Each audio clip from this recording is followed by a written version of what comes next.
never got Genshin up and running.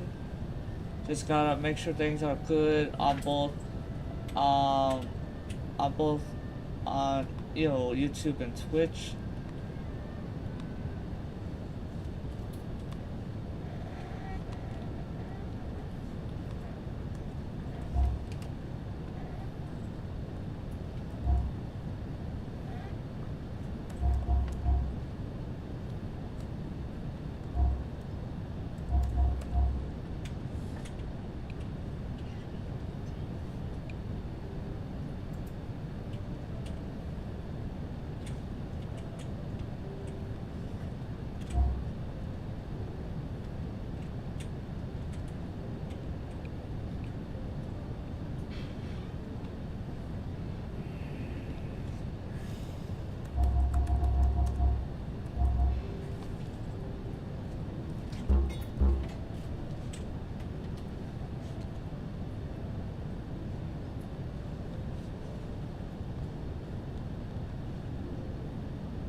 Alright, I'm going to pause and kind of preview the live stream in my browser. Here.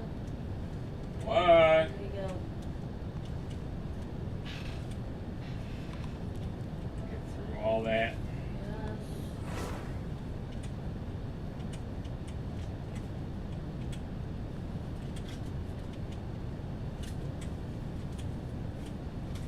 Keep calling you. The same usual people. Else.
And yes, I'm still giving a warm welcome to anyone that's in the streams. Welcome to this Genshin Impact stream.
Have you ever kept goldfish as pets? They're very cute.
Hello, how may I help you?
I'm here to see Marcel.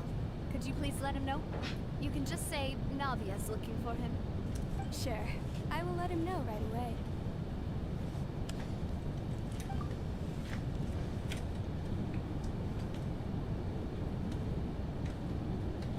Navia, hello. Sorry to keep you waiting. I'm not as young as I used to be, so my legs are giving out a bit. Oh, it's all right, Uncle Marcel. There's no need to stress. I just wanted to talk to you briefly about what happened in the Opera House. I'm sure you saw everything too, right?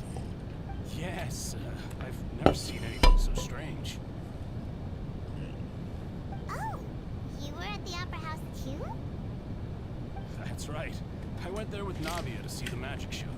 Who knew it would turn into a whole murder mystery? I also witnessed your marvelous sleuthing work. Quite impressive. To beat the Hydro Archon at her own game on her own turf, I can already imagine everyone in Fontaine discussing your exploits over a few glasses of wine. Oh, Paimon doesn't want to become the talk of drunkards.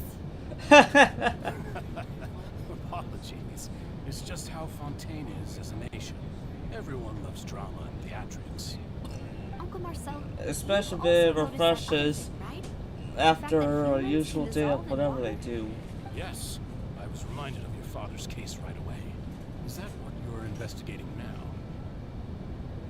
Exactly. I still don't have much solid proof, but I can sense that the other side has already begun to act. Oh, and what makes you say that? We were attacked on Araneus by some unnumbered Gardamex. And there was also an attempt to get me to drink water from the primordial sea. If not for the vigilance of my partner, I probably wouldn't even be here talking to you right now. Oh, you're giving us too much credit. Wasn't it you who protected us? Alas, it seems things are heating up again. The peace that Callus sought so dearly will soon become a thing of the past. But rest assured, Navia, Poisson will always remain a safe haven for you. If you're scared, you can always return there. If anyone dares to lay their hands on you there, the Confrérie of Cabriere will use its funds to the last Mora to bring them to justice. Thank you, Uncle Marcel. But I don't intend to go into hiding. I'm going to strike while the iron's hot. Do you have any new thoughts on my father's case? About that. Sorry, my age is catching up with me, so it'll take me a while to recall my memory. Oh, sure it will. The Confrérie was responsible for that banquet, so I was out and about the whole time making sure things were running smoothly. I didn't even have the time to drink with the guests. Then I heard the sound of a gunshot, and the rest was history. Oh, it's okay. No need to push yourself. We'll ask around some more. See if there are any valuable clues elsewhere. Sounds good. Just let me know if you ever need Mora. All my wealth comes from Callus's patronage and support. I'll spend however much it takes to clear his name. That's good to hear.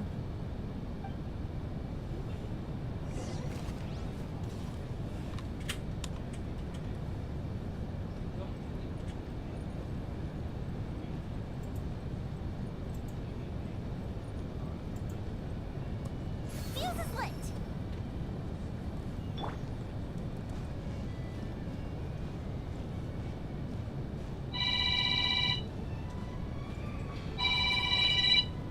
We've talked to all three suspects, purely based on their conversations with me. None of them sounded particularly suspicious. I suppose that's to be expected, though.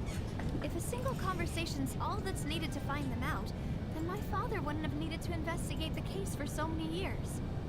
Anyway, even though we didn't make a breakthrough, let's still compile what we were able to find. But where should we start? Ah, you're right. Flora mentioned that Callus probably only ended up with a gun because of circumstance. That makes sense. According to Jacques' family members, he already told them that he had been discovered, and that he had no choice before he left home that day. If I had to guess, he probably received an order from the synth boss to kill my father. Had he refused, he and his family's lives would have been forfeit. So, Jacques fired the first shot?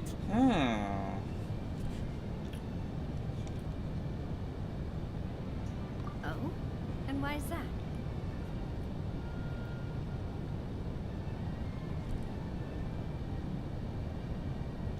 Oh, that's a good point. Jacques probably already knew that he was just being used as a tool for murder. And once he had completed his mission, he'd be of no more use to his boss. So, what would make more sense from his perspective would be to turn his back on the Order and seek protection from my father.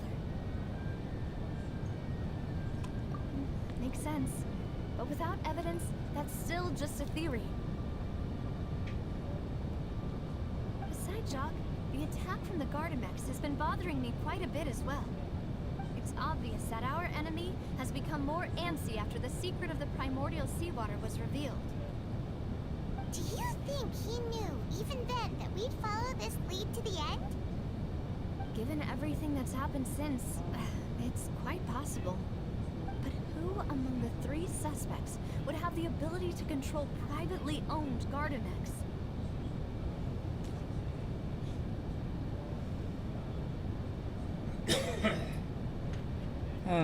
Let's see here. There's Florent, theory, or I don't know which one to select. Theory, you say? Huh. It is possible incredible that he's figured out a way to convert the Gardamex for personal use. But I didn't feel like he was lying when he was talking to us about the mecha. I also don't think he'd be able to keep that kind of tampering under wraps. Yeah, had he actually tampered with the mecha, we'd be able to prove it with a simple check of the guard's inventory. If the mecha were taken from the guards, it should be pretty easy to find out when and how that happened. Florent? It is true that he was closest to my father, and thus had the best chance of learning about his dealings with Jacques. But as Spina di Rosula's advisor, his work mostly deals with personnel and security, so he shouldn't have much means when it comes to finances. So you're saying he's too broke to afford a mecha army? Exactly. He can't. And even if he could, I don't think he would be able to dispatch a whole group so quickly. Uncle Marcel? My father did really trust him. And they worked together on a large number of projects. Maybe that's how he got to know Jacques. And with funds from the Confrérie, he could also afford a large number of Gardamex. Still really hard for me to imagine, though. After all, Uncle Marcel has been around since I was just a child.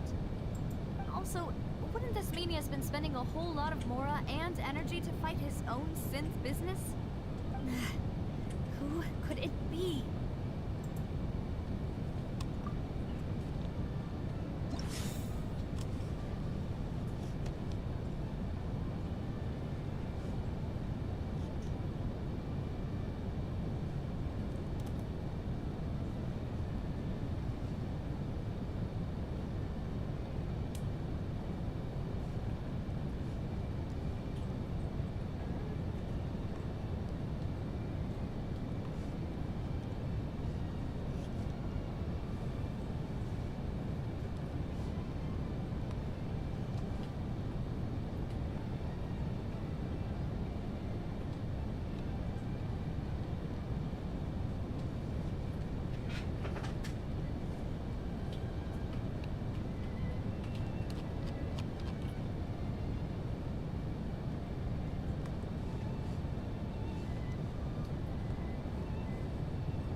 Let's see, which of the three suspects was most likely to have committed the crime? The serial disappearance of young women case record. Let's see here. There's Cal's case records.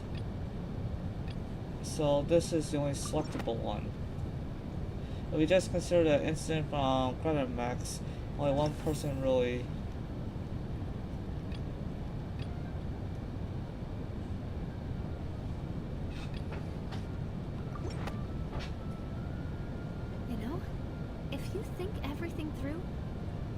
Marcel is indeed the most suspicious of them all. Could we Oh, be really? missing other suspects? Malus didn't know about the people turning into water thing when he narrowed it down to these three, did he? Malus has always been very reliable, and his judgment of others' trustworthiness has been fair and well considered. When he laid out his case for the three, the rationale he gave me made a lot of sense as well. The suspect is knowledgeable about the Spina's internal affairs, has the means to dispatch Mecha to assassinate us, and possesses significant intellect and foresight. Even if I don't want to believe it, I'm starting to see how things could all tie back to Uncle Marcel. Dang. Well, we still have another trump card on top of all the theorizing and speculating.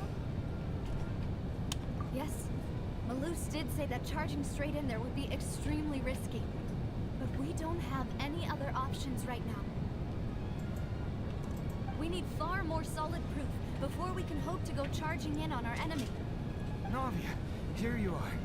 Oh, I've been looking for you. Huh? Aren't you the guy from the guards? Did something happen? Yeah. News came from Erinese just after you left. We've got another trial on our hands. Wasn't that place built specifically for holding trials? What's so newsworthy about this one? I know. But they said the person they're putting on trial is a Fatui harbinger called Tartaglia.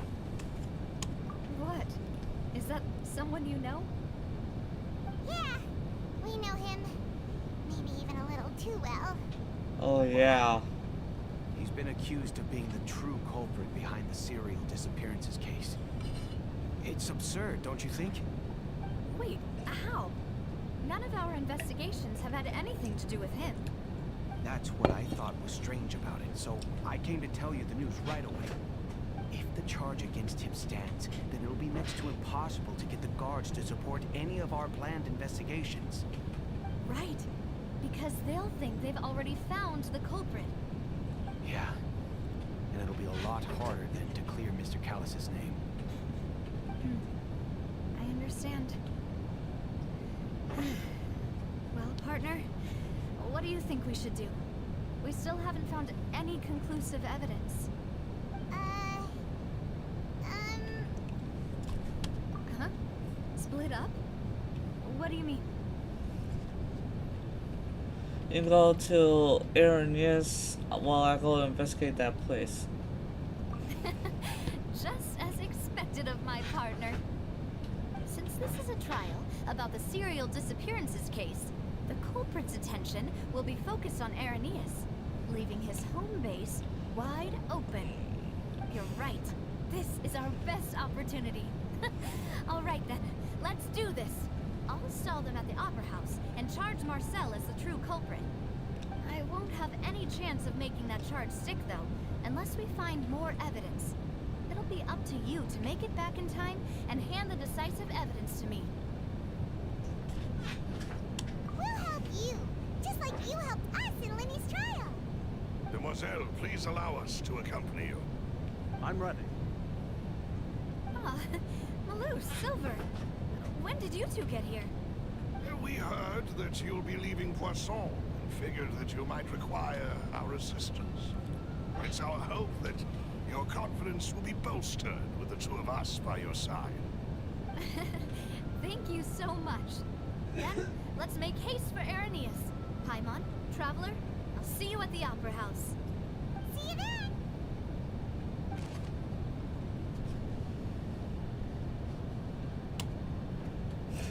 So after they're talking about it and all that, it seems like we got even more piling up evidence that would even more kind of give people question their Justice Archon.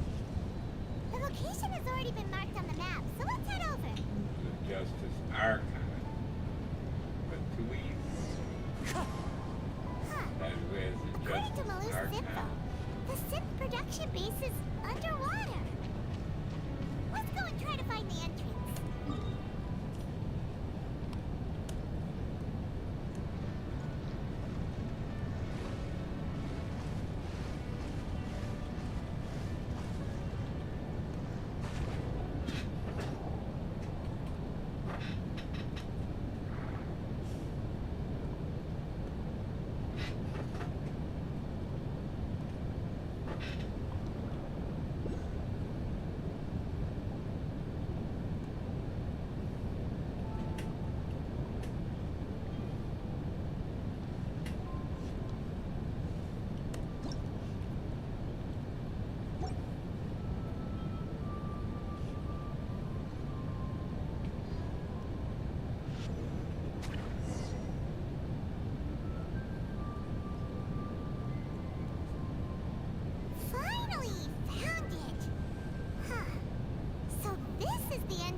mission base. It sure doesn't seem out of the ordinary at all. Yes, Paimon, but here's the thing. Sometimes appearances can be deceiving.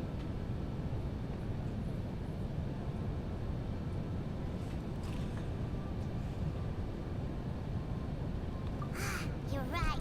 An important place like this is bound to have a ton of protective measures and mechanisms. Navia's probably arguing up a storm right now to stall for us.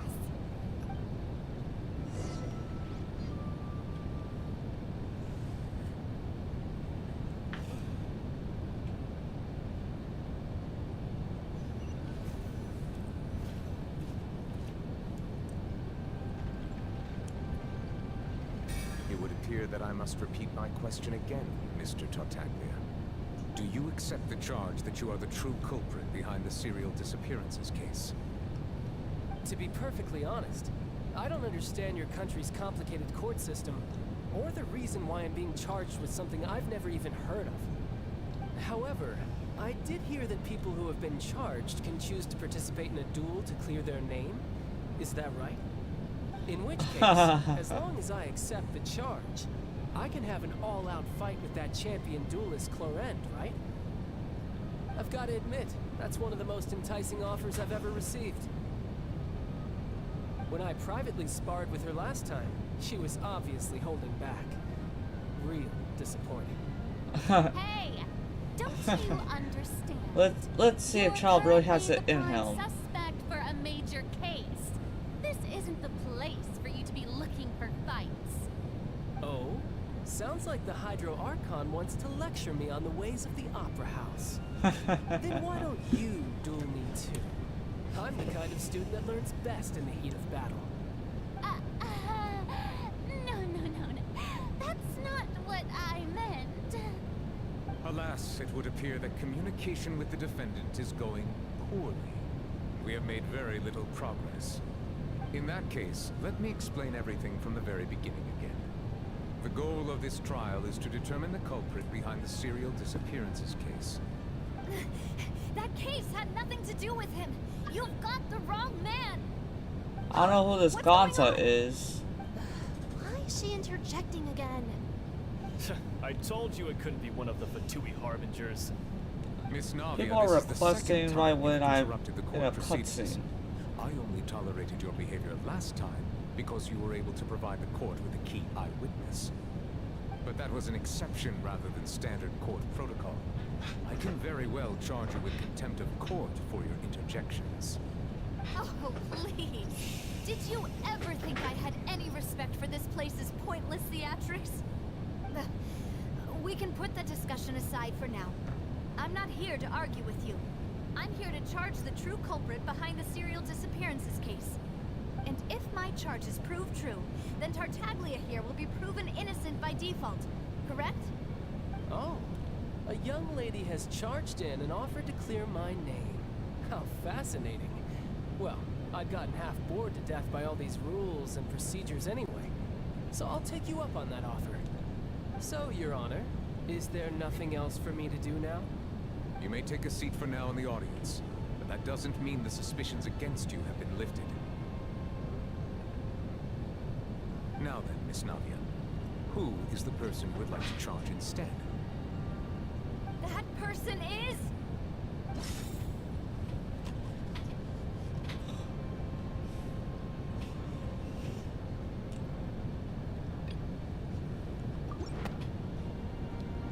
Marcel, the head of Confrérie of Cabrières. Huh? What Confrérie? Never heard of them in my life. I've heard of them, but weren't they Spina di Rosula's sister organization? Oh, is this going to be a friends to enemies type situation? Please let me remind you, Miss Navia, that charging someone is an incredibly serious matter. Committing to the charge also means taking on the legal responsibilities associated with it. And if the charge fails, depending on the circumstances, you may also be charged with the crime of making a false accusation. Knowing this, do you still wish to charge this man? Yes, I do. In that case, I declare the charge to be valid. Miss Navia and attorneys, please take your places on the court. Members of the guards, please contact Mr. Marcel right away so that he may stand trial.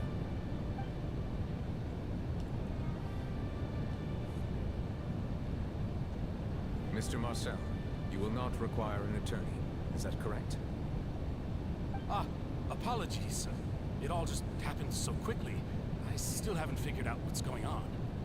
I think an attorney won't be necessary. This is probably just a misunderstanding between me and Navia. Very well. In that case, since both sides have now arrived, Miss Navia, please present your charges. I would like to take everyone back to 3 years ago, to the case of Callus the Unfaithful. Only through elucidating what really happened in that case can we connect all the dots for the serial disappearances case. Navia, do you really think that I was the one who killed your father? Come on, why would I do that? Callus was my benefactor, and remember both you and I only ran to the scene when we heard the sound of a gun. If that's enough to make me a suspect, wouldn't that make everyone at that banquet a suspect as well? I think there's no point in getting into the specifics right now. The audience doesn't even have the big picture yet. Even I'm struggling to remember some details of that case. I don't know. Purina seems awfully busy for being a Justice Archon. Before I can explain my charge and reasoning. I see. In which case, I will recount the findings about that case as originally recorded by Maison Gardiennage.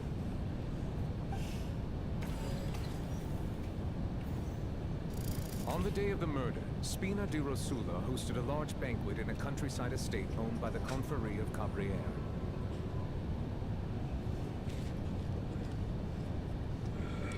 During the banquet, all attending guests heard 2 gunshots from the courtyard.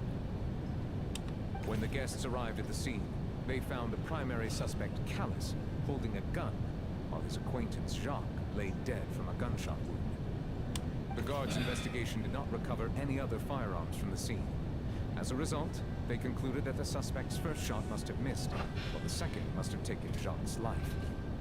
The suspect did not dispute this conclusion, and also declined to defend himself in court.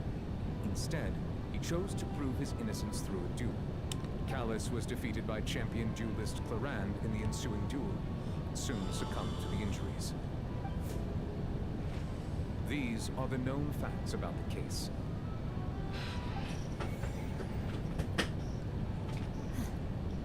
The one with the motive to kill was Jacques, not my father. And even so, Jacques still had no reason to pull the trigger.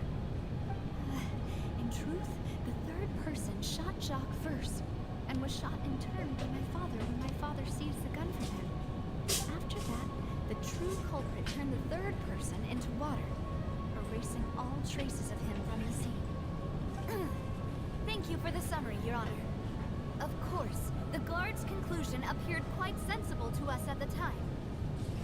However, we should revisit the case now that we've gained new information about the abilities of water from the primordial sea.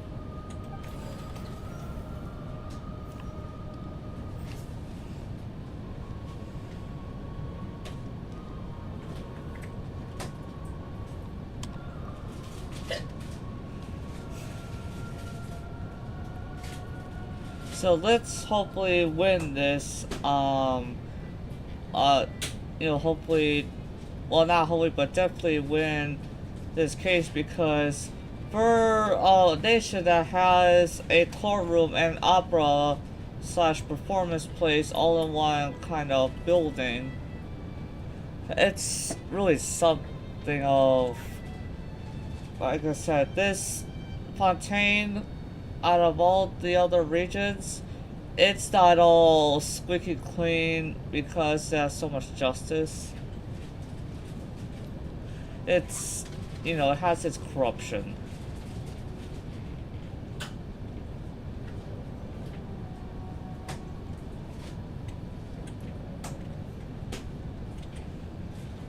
That Callus did not carry a gun with him.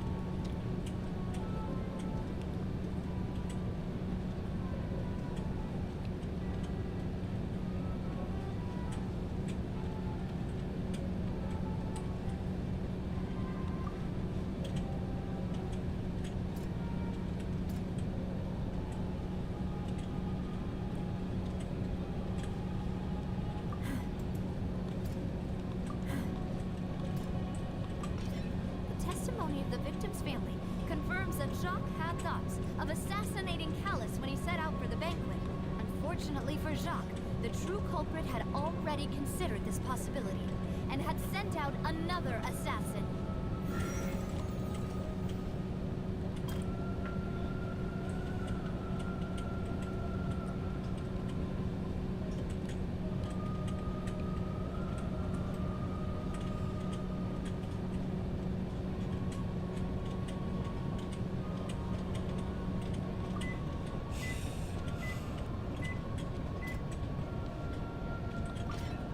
This assassin first shot Jacques, then turned to shoot Callus, only for Callus to wrestle the gun from him and kill him instead.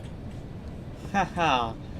So far, have a good rate of disproving this. Maybe near the other Fontaine, we could possibly definitely have the traveler talk to the Justice Archon about some things on his mind after really trying to embarrass her in her own so-called court.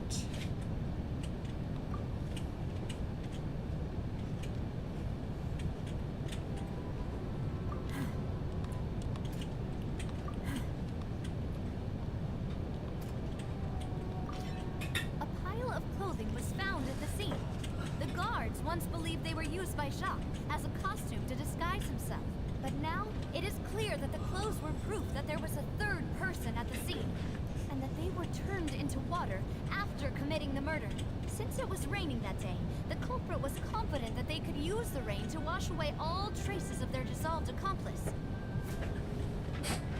Realizing this, the true culprit caused the hired assassin to dissolve into water, leading everyone to believe Callus was responsible for Jacques' murder. This is the true version of events.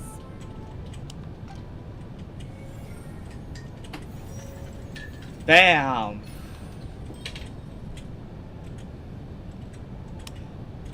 Let's see though, try to battle all these Wait, you know, you're telling refreshing me something to as dangerous as water from the primordial sea has been used for all these years? Yep, people should really be afraid of those primordial waters, especially with their Justice Archon, since she can use that water to eliminate those that she chooses. Provide a rebuttal if you wish to prove your innocence. But I think I agree with everything Navia just said. In fact, there was nothing in her speech that directly implicated me. Then, may I ask some questions? In my opinion, we primarily need to determine two things. One, do you have the evidence to back up your claims? I'm afraid not. At least not at this very moment. Boo! If you don't have any evidence, you should just go home. Oh, shut up, audience I may not have member. evidence with me, but I know where I could go to collect it. If we look up the deserted clothes against a record of people who went missing around the same time, we should be able to find a match. Considering the serial disappearances case, the guards probably kept careful records of all missing persons from around that time, regardless of age or gender. That makes sense to me. Monsieur Neuvillette, I would consider this to be a reasonable investigative direction.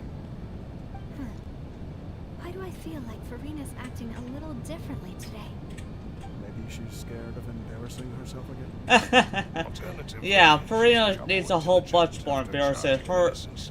She needs to cool up that certain judge ego. Ensuing duel. If the truth is indeed as you described, then why didn't Mr. Callus explain himself in court? If he had testified that a person had been dissolved, at least mounted a defense. I've thought about this too, and the answer is actually pretty simple. He felt there were things that were more important to him. The dissolving power of water from the primordial sea is an important secret for the true culprit of the serial disappearances case. My father could have exposed it for all to see, but he chose to take it to the grave. At that time, Spina di Rosula was in dire straits, and his reputation had already been shattered. He had no guarantee that going forward with the truth would allow the culprit to be brought to justice. What was certain, however, was that it would paint a gigantic target on my back. Boss once told me that Demoiselle had already been selected as the next target of the serial disappearances case. What? If the secret had gotten out, the culprit would have fought an all-out war with Espina right there and then. I wouldn't have been the only one in danger. All of us would have stood to lose our lives. Of course, the guards might eventually figure out the truth of the matter and determine that we were in the right. But what good would that do? How can a hollow verdict protect anyone? Had this opera house ever given my father any kind of confidence in its brand of justice, Spina di Rosula would have had no reason to exist. But by staying silent, we retained the ability to deter our opponents and continue the stalemate. I was able to become Spina di Rosula's president, which made me harder to target, as well as giving me more time to grow and learn. And once I have figured out the truth and stepped up to the challenge, I will do what this opera house cannot, and restore my father's truth and honor back to him. Dang. You mean to say, your father intended to die in the duelist's ring? That's right. Do you have any proof? Of course. All you need is to ask his opponent, Clorand. Oh. I don't need your apology, your guilt, or your support from the shadows. You don't have to do anything for my sake. But since he entrusted his will to you, Clorand, you should tell us the truth about his sacrifice. So, during the duel, did you believe that Callus was intending to die? Yes, I did. As a champion duelist, I fought many battles and taken a countless number of dishonored lives. In my line of work, I've seen all kinds of people give their all for the faintest hope to continue living. Some were determined, others passionate, and some even manic and twisted. Just one look and I can tell if a duelist is hoping to live or if they're looking to die. I hereby swear on my name and honor as a champion duelist that Mr. Callus never intended to leave the ring alive. Since that's your testimony, I have no more questions. It appears there really are good grounds to reopen this case. I concur. However, And Miss hopefully Navia, you embarrass still have not Purina explained the even link more. between your father's case and the Her serial certain disappearances case. ego or something Right? needs What humiliation. she said was fascinating, but kind of beside the point.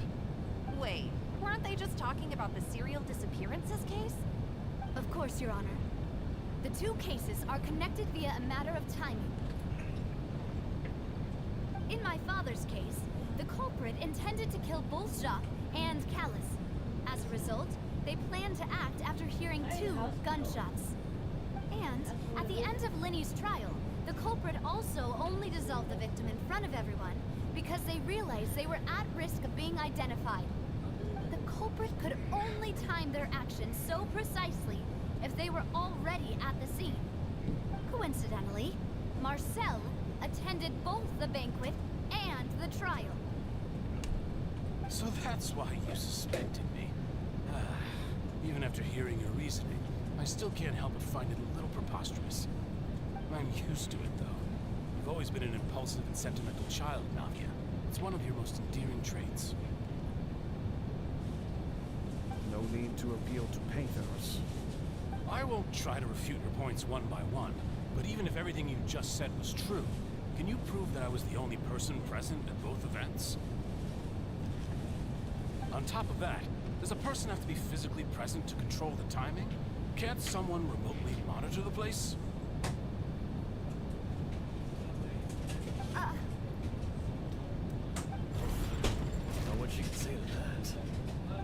know that even at that, you might still think you can reduce the list of suspects with some further investigations until I'm the only one left on the list.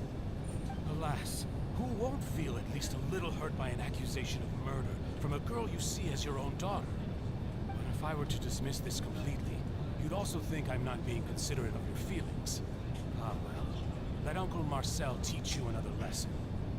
Do you know what the biggest flaw in your reasoning is? I suppose you're gonna tell me anyways. It's timing again. I'm a businessman by trade. From that standpoint, there's no reason for me to kidnap young women. It's a high-risk action with nothing to gain. In addition, I left my home in Snezhnaya when I was young to come to Poisson and work in some trade. My business only thrived when I received Callus's patronage. But the disappearances began before I ever stepped foot in Fontaine. I do apologize, Demoiselle. This was my mistake. Or is she bluffing? It's not your fault. I'm sure he had come prepared. Is there anything else you'd like to say? Would you like to check the date of my first business license against the first known case of the serial disappearances? You could also take a look at my border entry records, or ask my friends and family when I left Snezhnaya for the first time. Could those records and testimonies do something to appease the unspeakable anguish in your heart? Seems like she got the wrong guy. At this rate, Navi will be convicted for falsely accusing him. I think you've done a superb job of dissecting your father's feelings as he neared the end of his life. But aren't you going against all of his wishes and expectations right now? He wished for you to become more rational, collected, and conscientious, instead of dwelling only on your own feelings. Once you've learned She just wants to get things properly settled that, you know, that part of her family was wronged. This isn't just about me, and it never has been. The biggest difference between me and the rest of the victims is that I still have the ability to search for the truth, while that same agency has long been taken from them. The people whose families were destroyed by synthetics, the people who lost their loved ones to the serial disappearances, and the people who suffered tragic ends due to their sense of justice. Well, reading on his own, he has a Are big flashing improvement. before my eyes. I'm sure And no some are training coming to inside. those of you in the audience as well. And whose Another big image improvement. do you see, Marcel? Is it a Being man named normalized. Vacher? Oh, so you do know that name. I'm merely surprised you'd suddenly say the name of someone I've never even heard of. I was waiting for you to say that.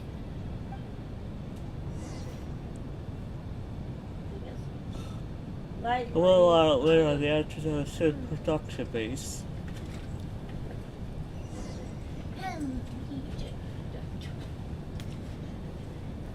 Exactly. I was like, Yeah. Look at it, coach. yeah.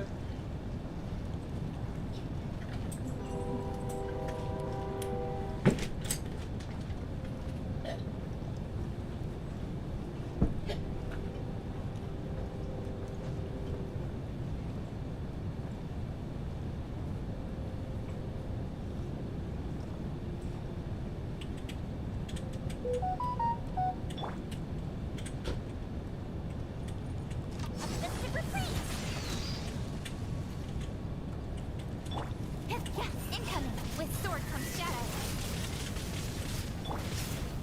Wind strike. As one with wind and cloud.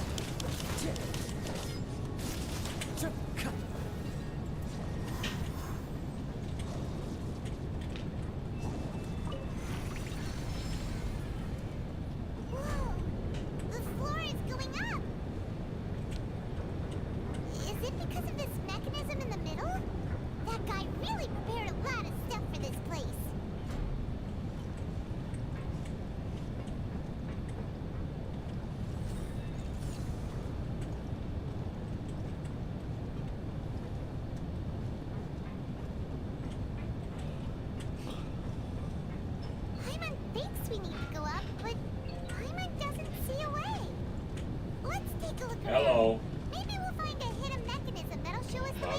Cool.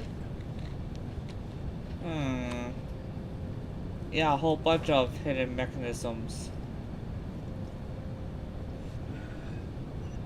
So far, we haven't found one place in Tibet that has anything close to Well, what he's still we in the have ICU, in tech. but they put in a trach tube, which means they don't need the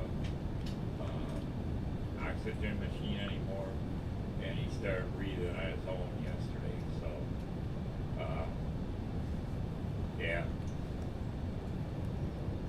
no, they think maybe a little, but not for sure. But he is now, and yeah, and they took the beater out of his nose and put a tube into his stomach to beat him, so that he gets rid of a lot of stuff out of the way, and you can see back and see him now. It's Mark, yeah. And they sat him in a chair for a while yesterday. Breathing on the. So yeah. So now Bless he you. needs a lot of help being in a coma, and brain injuries take a while. No, don't.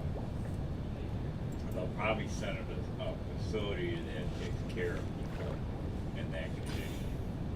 So after the ICU, he's not going to be at the hospital.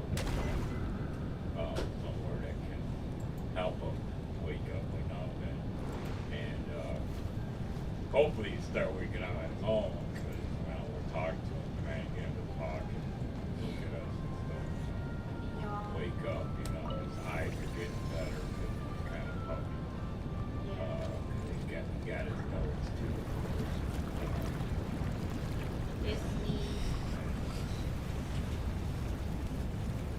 Well, he might have broke his nose. I don't know if they checked that or not.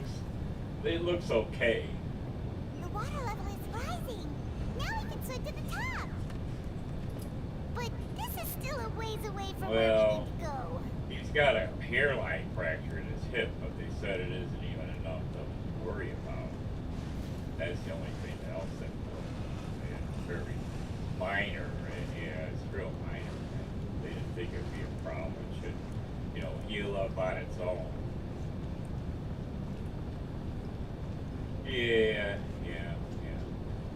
So, that's the news from one day. We'll be going up there to the final. Speed of light. Yeah.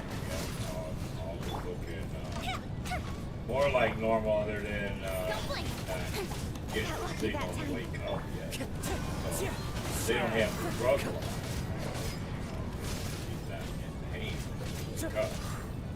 So they're not good. So that's a kind of ploy that they're Adorn my night.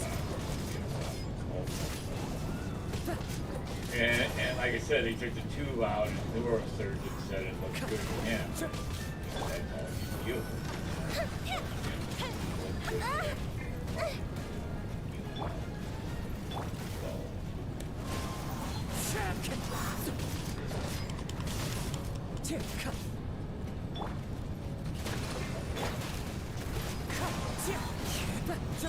All right. Yeah, have a good weekend. All right.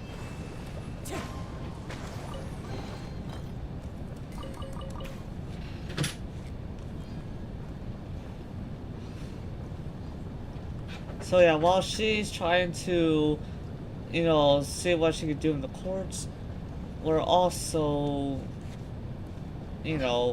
trying to help out, trying to keep these cases hot by, by going here to see what they're secretly pulling in this place.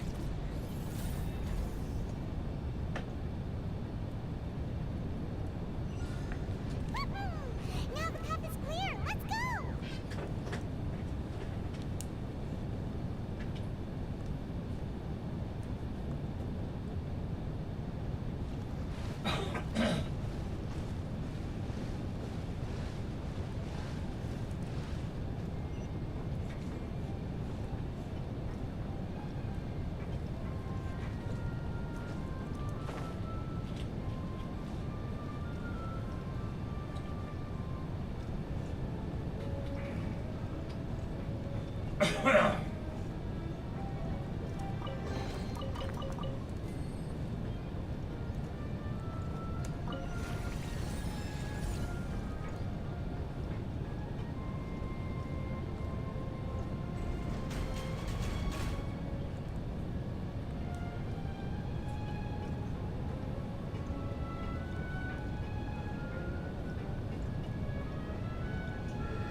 Rusty, rebuild!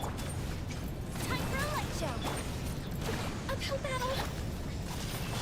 Cut to the chase! Wind strike. As one with wind and cloud.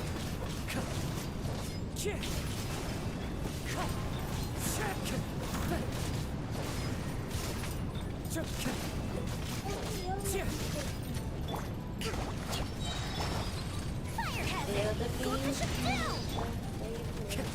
Sit on my lap. He's scared to see you tomorrow. Wind strike. Clouds high. Birds call.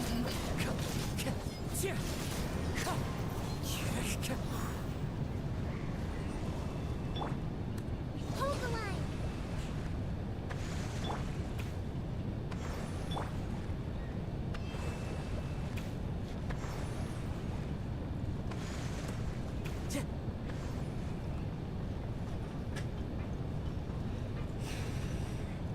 Follow the wind.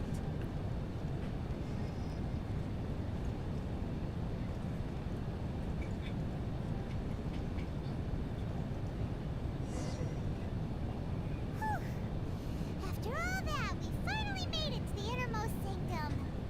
Though, as expected, the mastermind isn't here.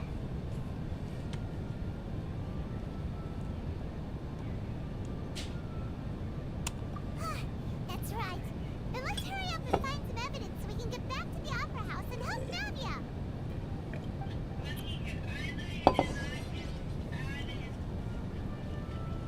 What? What?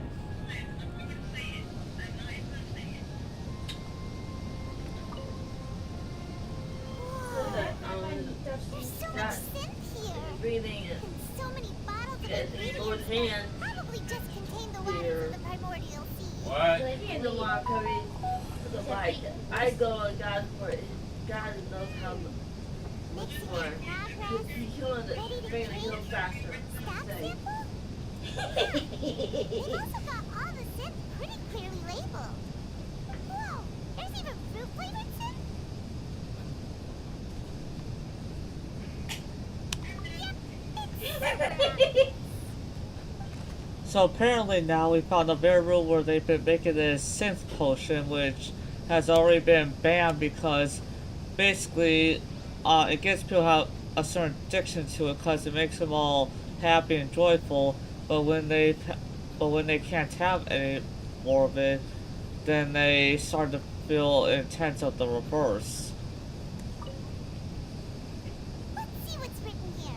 Nothing escapes Detective Paimon's eyes. Callus. Navia's father. Oh, this seems to be an investigation report on him.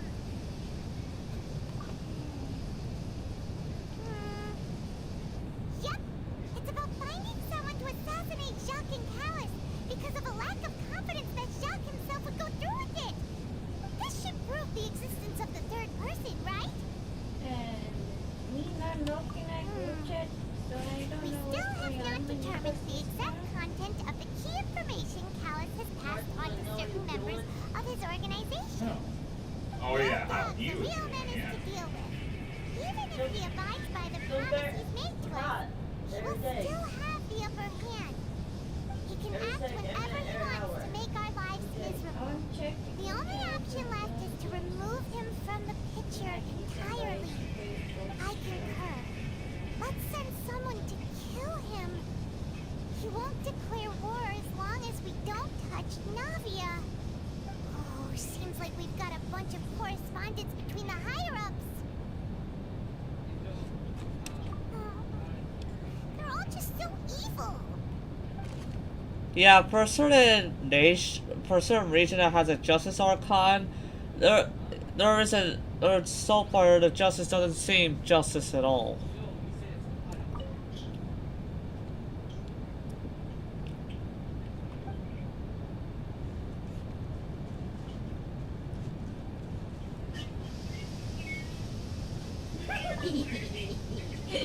Aw, it's a bunch of really cute things. Pink accessories, a hair tie, a necklace, even a makeup box.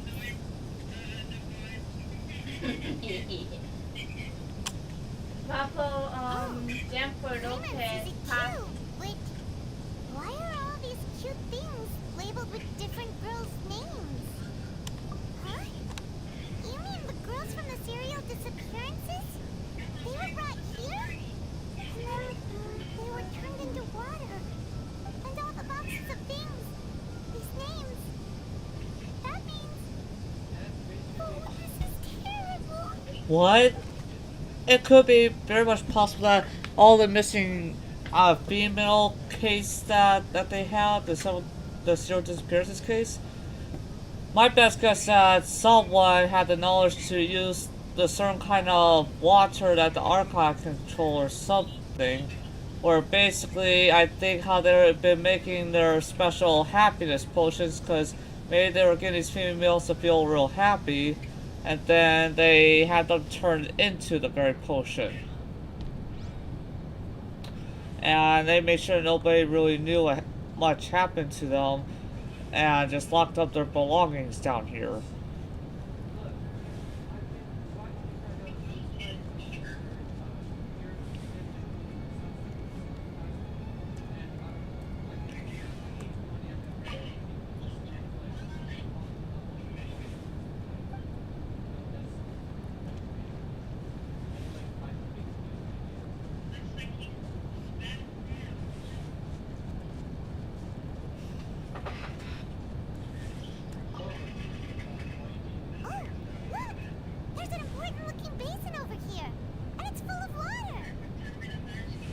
But yet the water still be flowing upward. Mahika. That means this is where they make She all was the calling your name, And boy. that special water is the main ingredient. If you dilute it with normal water, you'll get sick. But the pure stuff can dissolve a human. Paimon will take notes on this incriminating evidence. The pool found within the HQ is built. Yep. So my best guess is that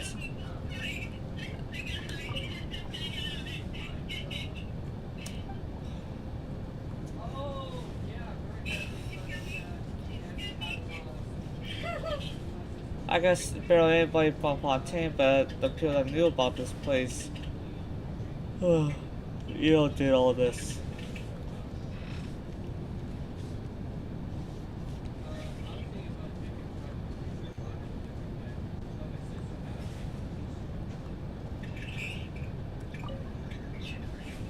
What's this over here? Looks like some kind of place for research. Experiment number 16 aims to verify Jacob Ingold's research conclusions on the primordial sea and use his theory as a foundation to achieve a breakthrough. The experiment was a failure. No individual managed to resurface from the water from the primordial sea. Female specimens 22, 23, and 24 were dissolved.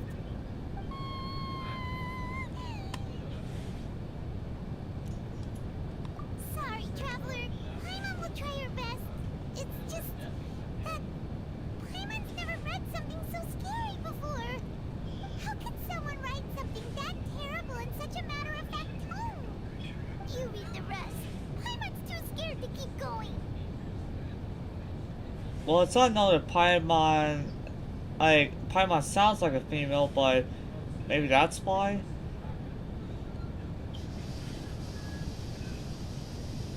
So that's why you did all of these experiments. Wait, did he really think he'd be able to find a way just by dissolving people over and over? That's just insane! Huh? Isn't that the name you heard by the fountain?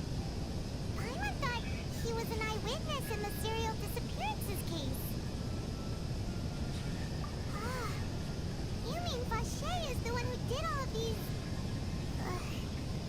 experiments?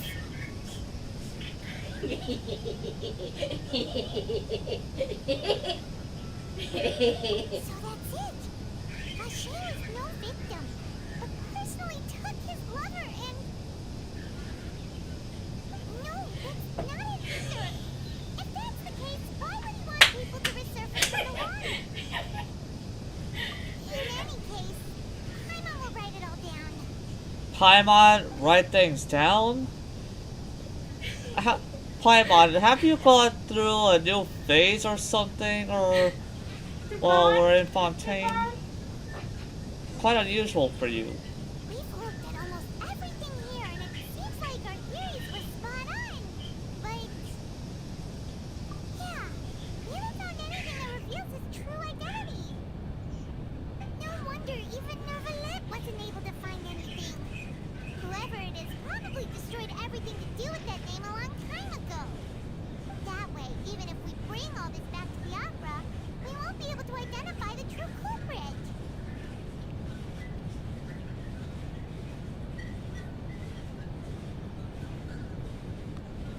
Sure thing. Paimon won't admit defeat to this guy either.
There must be something that we got missed here.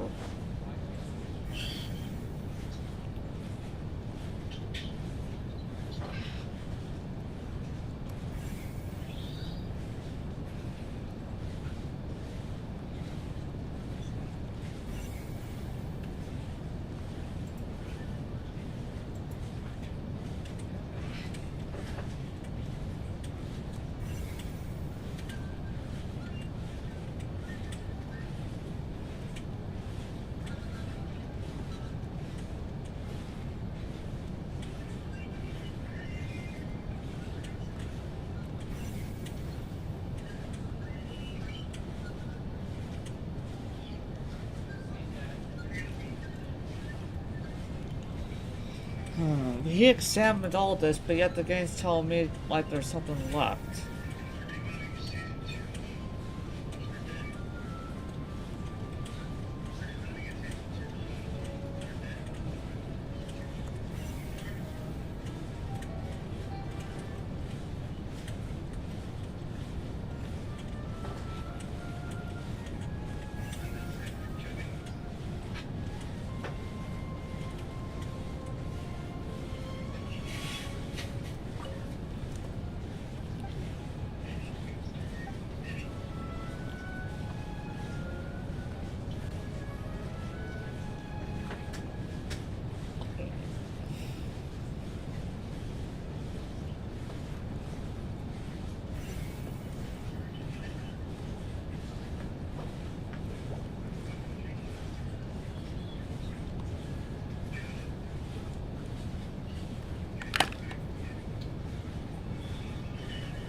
But isn't that something? In a certain kind of region in Tibet that has a justifying ruler that basically there's a whole bunch of corruption in place. Like it seems like she auto-assumes, and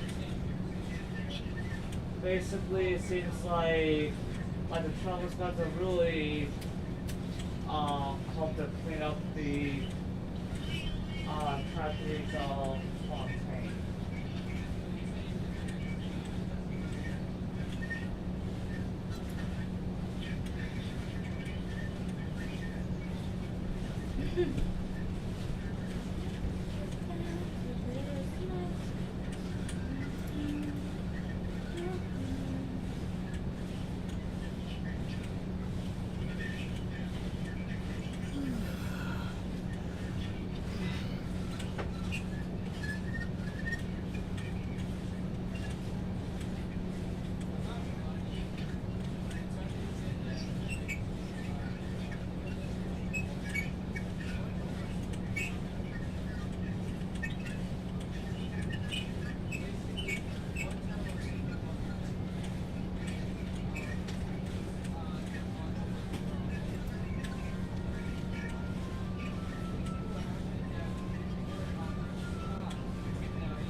Okay, what the heck is going on?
It's just I looked all over here, and yet the game, like, whenever I was running out, and the game said, no, come back here. And I'm just thinking, like, what is there left here? Look for clues related to Bashir. Next thing, do not very much food. When this one is hauled up for trial at the Opera House.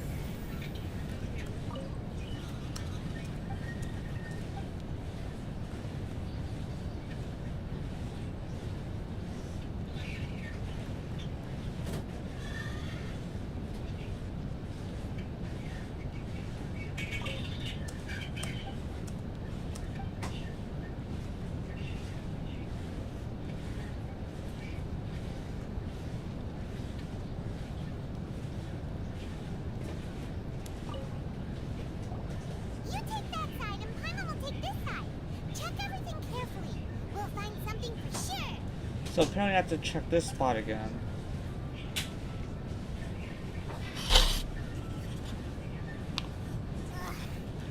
Nothing at all. And Paimon can't even find snacks either. Paimon, I don't think the people that were last here were really wanting to have such things in there. Lumiere. Isn't that Vache's lover's name? And you found her diary. Let's see. Aw. It's just a normal diary chronicling their love story. She was so sweet, too. Oh, Paimon feels even worse for her now.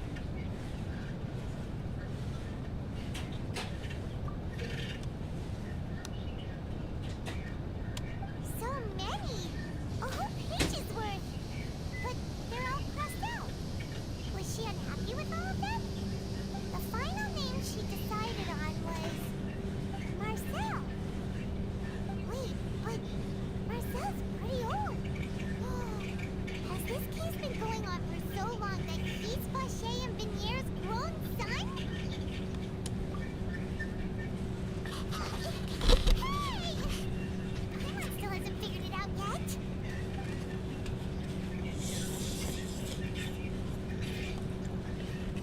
Well, this is quite the shaking to the case.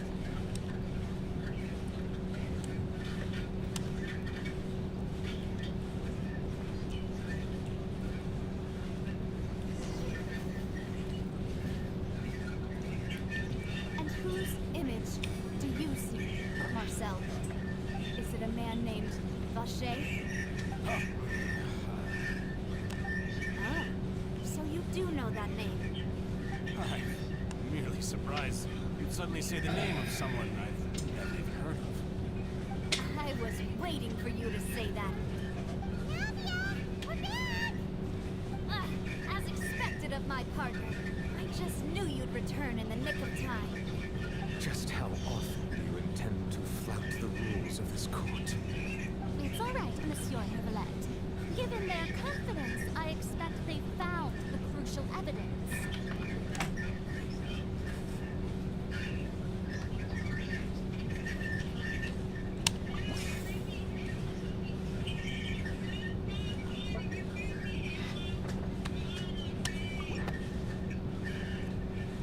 Right there, that notebook that But has... the truth of it, Marcel, is that you've always been Vache. Huh? We've investigated your lair. We already know everything. After your lover, Venier, was dissolved, you kept abducting young women to experiment on the hopes of bringing her back to you. You even created Marcel as a new identity and destroyed all records of your past as Vache. So that's it. Even the villains in opera performances rarely go that far. And with that, Marcel's motive has now been established. This information regarding your past also dismantles your prior timing defense. Well, Marcel, do you know where you went wrong? You fixated your gaze on the lover that passed away, instead of paying attention to the living people around you. So, you never noticed how we changed, or how we grew as individuals. You also never understood Boss's real expectations for his daughter. Of our determination to see things through. Your determination. Mr. Marcel, please speak up now if you would like to defend yourself. Otherwise, the trial will move on to the next stage. Do you really think I wanted to do any of this? Pay attention to you. What for? Have you ever paid attention to me? Ever empathized with my pain? Ever known how it feels to watch the love of your life dissolve right in front of your eyes? No one helped me. Hello. No one even believed me. All those decades ago, even the officers from the Maison Gardiennage were laughing at me. They said there's no way a human being can turn into water. So I must have gone mad from grief. Vignier's death was brushed away by all of you as if it didn't matter at all. Well, now you know, don't you? Ha! Well, it's too late now. All those who were dissolved are gone forever.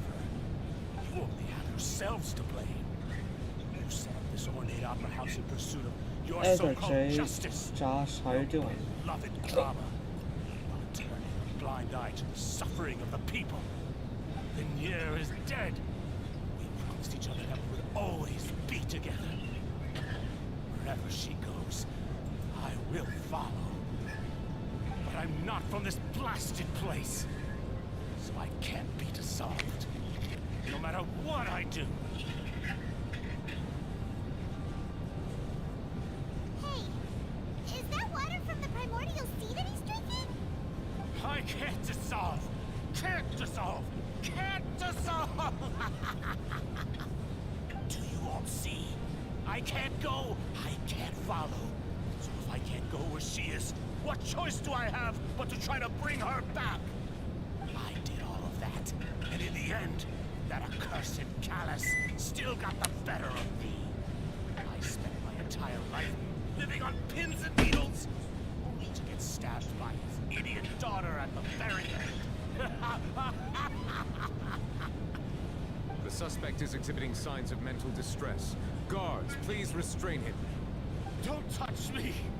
Don't anybody come near me! I still need to save Vignier. I promise. We made a promise. Vignier. Vignier! Please, Vignier! Don't think badly of me.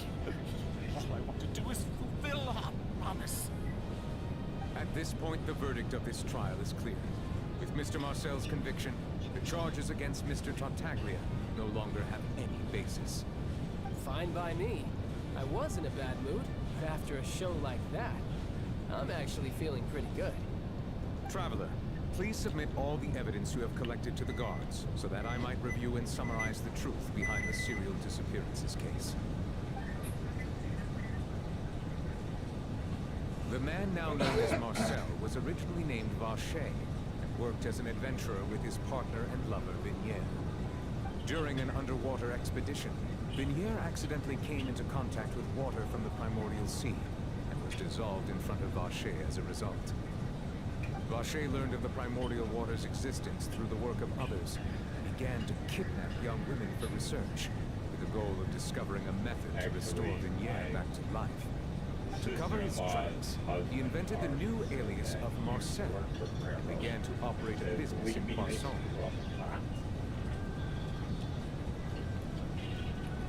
During the course of his research, Vache discovered that a diluted concoction of water from the primordial sea can induce feelings of euphoria, and began to manufacture and market synth.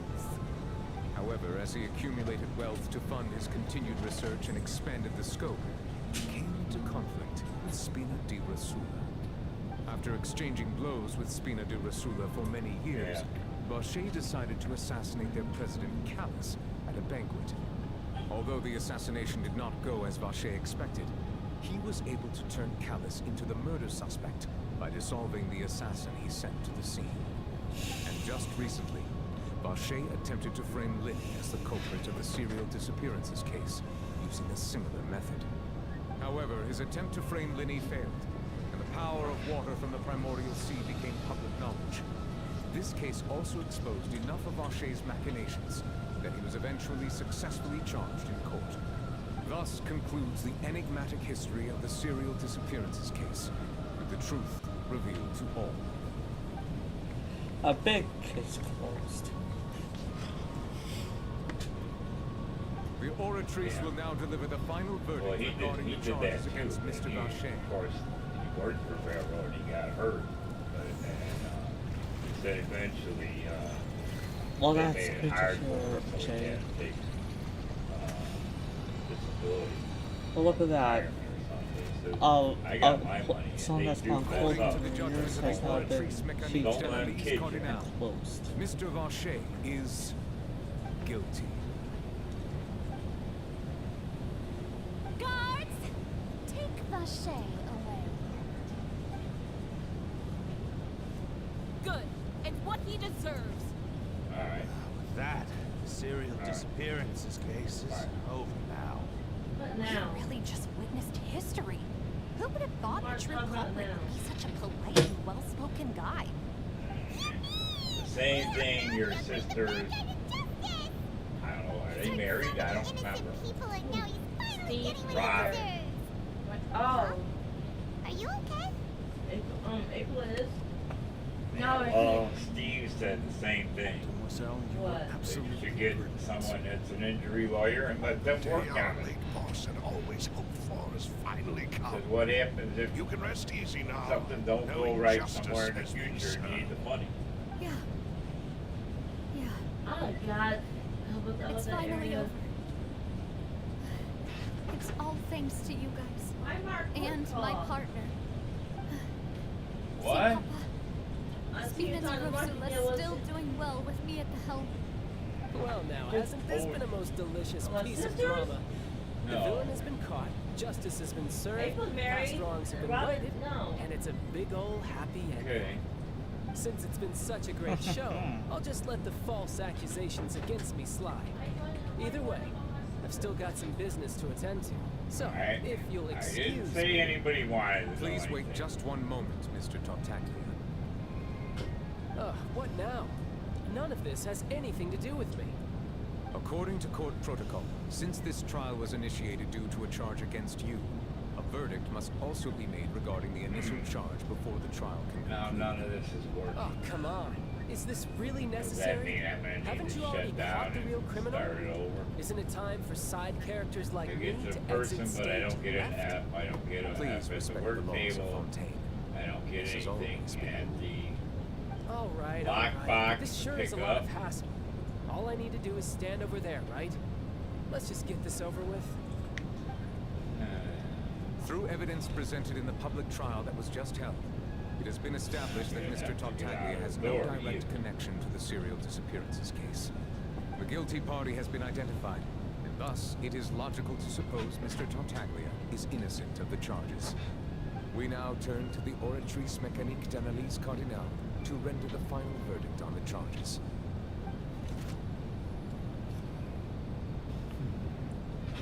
According to the judgment of the Oratrice Mécanique d'Analyse Cardinale, see if that Mr. Jack Tartaglia anything. is guilty. Huh?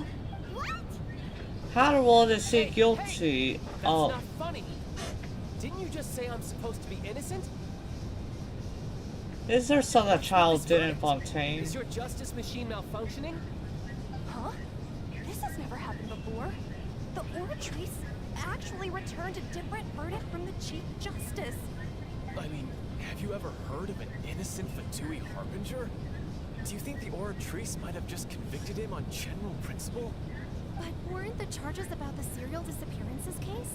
No matter what else he's guilty of, it shouldn't affect the verdict in this case, right?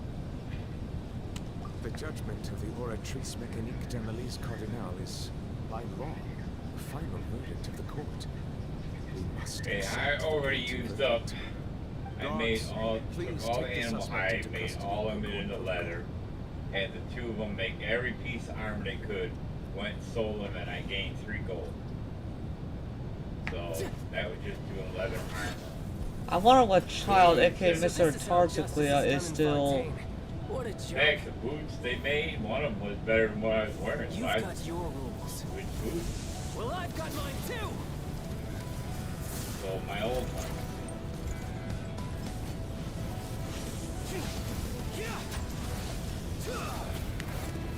Yeah, luckily we don't deal with child in battle anymore. It's a nice change to have him battle something else of actual corruption. But yeah, there seems to be something seriously wrong with some kind of hidden unknown within their court system.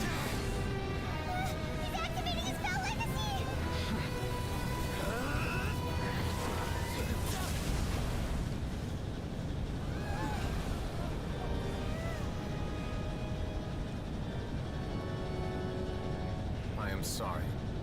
If you have been wronged, we will find the truth. But the rules of the court must be upheld. What? This dude literally took down I don't know who else but Austin Trevor that's taken down Child, but he was able to neutralize Child like that? What is this dude packing? Hey,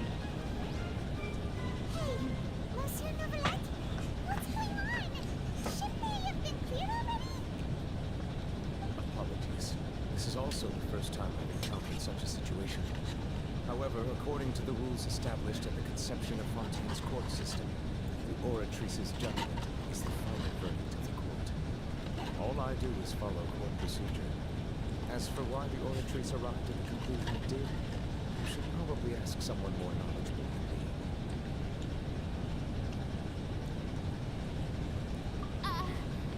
Why are you looking at me? I had nothing to do with it. I don't know what happened there either. Hey, stop staring at me! What does Lady Farina mean by that?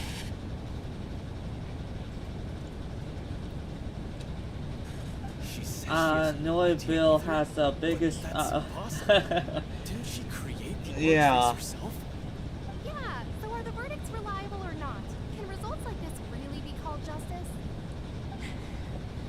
It's really, like, I wouldn't want to mess with that dude if he's able to neutralize Child like that when Child was about to go into his, you know, his most ultimate form.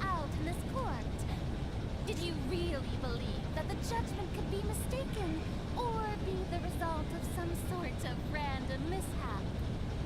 Don't tell me you thought even I had been blindsided by the Oratrice's result. But the way she looked just now, it was pretty obvious she had no idea what was going on. However, given the state of things, I shall give you an explanation.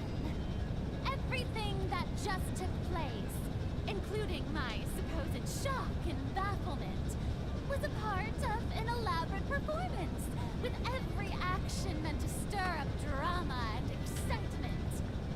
And, of course, for every performance there is a script. Hey, I told them Everything that has unfolded they only have exactly family as I expected from the very beginning. family in the area As the embodiment of up the there. very concept of justice, the Oratrice shall never render an arbitrary Can't go past judgment. that one. If you thought Child had nothing to do with the serial disappearances case, it is only Who are you because you've talking been about? blinded by the John Anderson. superficial appearance of innocence. Yeah, you can't go there. Everything he's They're not done, gonna let him up not there. It's to mention the ICU. danger he Not the poses, regular are hospital. beyond Regular ordinary hospital comprehension and completely unforgivable. All shall be revealed in time.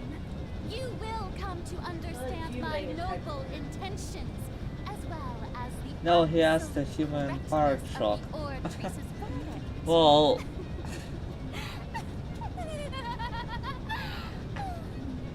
Now, having said that, although I hate to leave tell things my hanging family. in suspense, it is now time for this performance to end. As So, hold up. actress, I shall be the first to take my the, leave. she calls these cases performances, but at the same time, like, this place is both opera house, a place to perform things, and a place where you have your court. She probably just put on that performance to save face. As for the truth, it's unlikely that she actually has any idea. However, please be assured that I will continue to investigate this case in a personal capacity. Just as I promised, if the judgment has been incorrect, we will do our utmost to clear his name. But he should have been automatically declared innocent. Pretty badly for him. We'll take your word for it for now. After all, he's done plenty of bad stuff.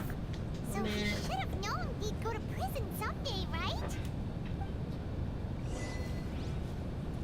How the world could such a thing that's in Fontaine affect somebody that's done things outside of Fontaine? At Christ Hospital?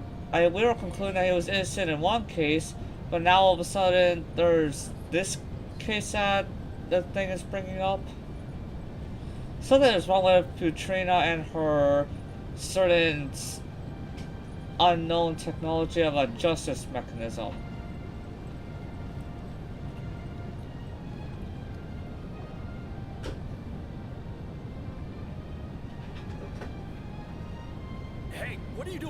Stop him! Traveler! Hey! Traveler! Ah! Marcel! What are you doing over here? Stop resisting arrest! Cease, or we'll add another charge to the list. No, wait! I just want to ask the Traveler something. I'm not looking to run away. Please, please, just let me ask this one small thing. Go on.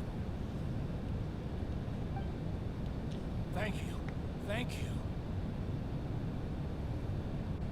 I was being led away when I finally realized something. Where did you first hear the name Vache? I erased all records of that name. So, unless... Are you still trying to prove your innocence? Give it up. You've already been convicted. Really? You did? You're sure? You met her? But how could that be? How did you manage to do it? The Fountain of Lucine? Then she's been so close to me all along. And I just never... Please give me a chance to talk to her again. Just let the Traveler take me to the Fountain to see her one last time. This is the last request I'll ever make in my life. You can do whatever you want to me afterwards. I don't care. What? Give an inch and you want to take a mile? Do you think serial killers get to make requests like that? Paimon agrees. Why should we give him what he wants when he's only done a ton of super terrible things? This request, is it worth as much to you as your life? Of course! Wait, no. It's worth even more than my life. Humans. Will they betray the instinct to live just to satisfy spiritual needs? Very well.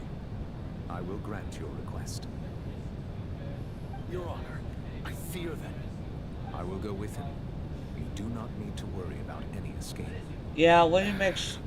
Yeah, you gotta... In that case, When you I have shall someone leave him that's in your been most recently capable convicted to hands, go to Chief prison, in order for them to really go anywhere until they're done with prison, is that if, you know, if certain... The quest location is...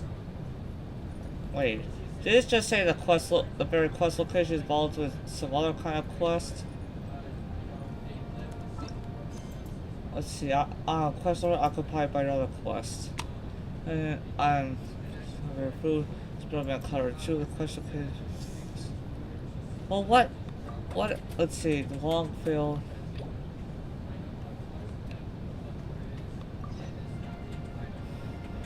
Guess we're gonna do something else in order to proceed with, but at first I wasn't exactly okay in the little bit in the past with continuing Fontaine, but man oh man, they did something impressive with Fontaine. Fontaine has quite the questionable court system here.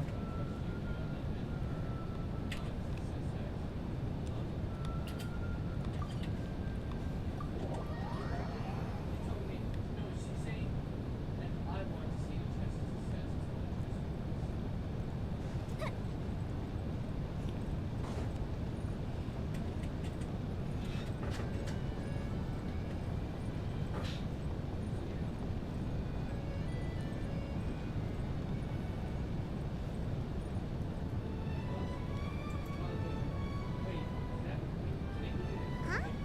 Isn't that Charlotte? Who's her friend and what are they chatting about? Pretty please with the cherry on top, Charlotte? Journalist extraordinaire? Please tell me you're joking. I read that a gang of criminals tricked the Gardamex by disguising themselves as blubber beasts. It's true, isn't it? It has to be. I've invested all my savings into graph adversarial technology and even taken out a sizable bank loan. I'm begging you like the beggiest beggar in all of Begdom. I need you to calm down a little, Miss Lapine, Pauline. I admire your passion for your research, and I don't mean to dash your hopes for those, big-ticket orders. But I'm afraid I'm not joking. The Blubber Beast incident was a short story mailed to us by an anonymous amateur author, written in the style of a true story. they're just discussing a story, but why does this Miss Lapine Pauline seem so distressed? Funnily enough, I actually remember being in a meeting where the editing team was debating the potential risk of misleading the public with this story. To Maison Gardiennage for advice. But to our surprise, they fully supported us printing it. They figured that the false intel would be a great way to dupe potential criminals into wearing ridiculous costumes when breaking the law. In truth, Gardamex are extremely sophisticated in their capabilities. They can identify criminals just as reliably as the best human guards, so a crude disguise isn't gonna get you far. If anything, it'll just make you stand out all the more. Since we ran that story, the Maison Gardiennage has made a slew of arrests, including, one phantom blubber beast, a titanic red-crowned finch, and a specter man. So I knew this story had helped out law enforcement, but this is the first time I'm learning of an innocent citizen being deceived by it, and investing so much more for nothing.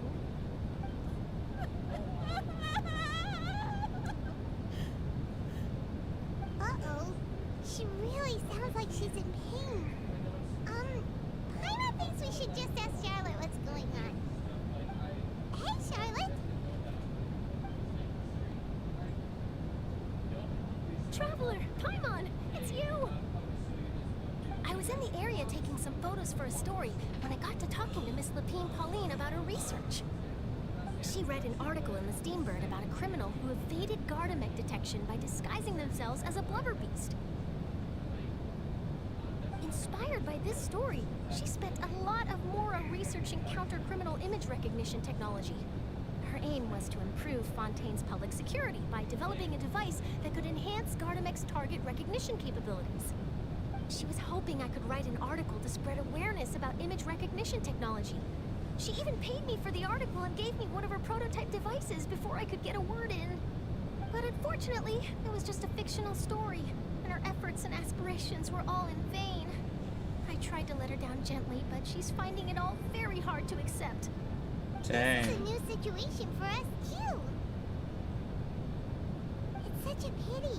It seems like the author was only trying to make the story interesting, and the Maison Gardiennage only had Fontaine's best interest in mind. Wait, Miss Lapine Pauline? What are you doing? I'm gonna pick a fight with a Gardamex, head to the opera at Biclès, and get a one-way ticket to the Fortress of Meropide. That way, I won't have to repay my debts. It's the only way I can afford to keep on living. Whoa! There's no need to go that far. I mean, come on. Look at you. You wouldn't even dent the Gardamex armor. In all likelihood, they'd only hold you up at the Maison Gardiennage for a few days before letting you out, and then you'd still have to repay your debts. Actually, instead of going into the technicalities of that, how much did you actually invest? How bad can it really be? 270,000 Mora. Okay, well, escaping to the Fortress of Meropide over a sum like that seems like a last resort. Surely there must be other options. Not anymore. I used to be an equipment supplier to the Fontaine Research Institute before that blew to pieces, and now I'm just a small-time engineer. I scraped together some savings over the past few years, but I put every last Mora into this project, and now I'm left with nothing. It's not just my savings that are gone.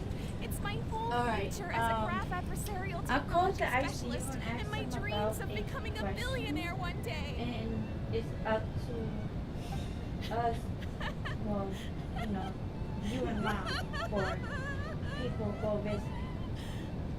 My life is over. Yeah, so other people can't go visit Don't despair, him. Miss Lapine Pauline. I think It's I know a just way we for have you to to turn get this like around. consent.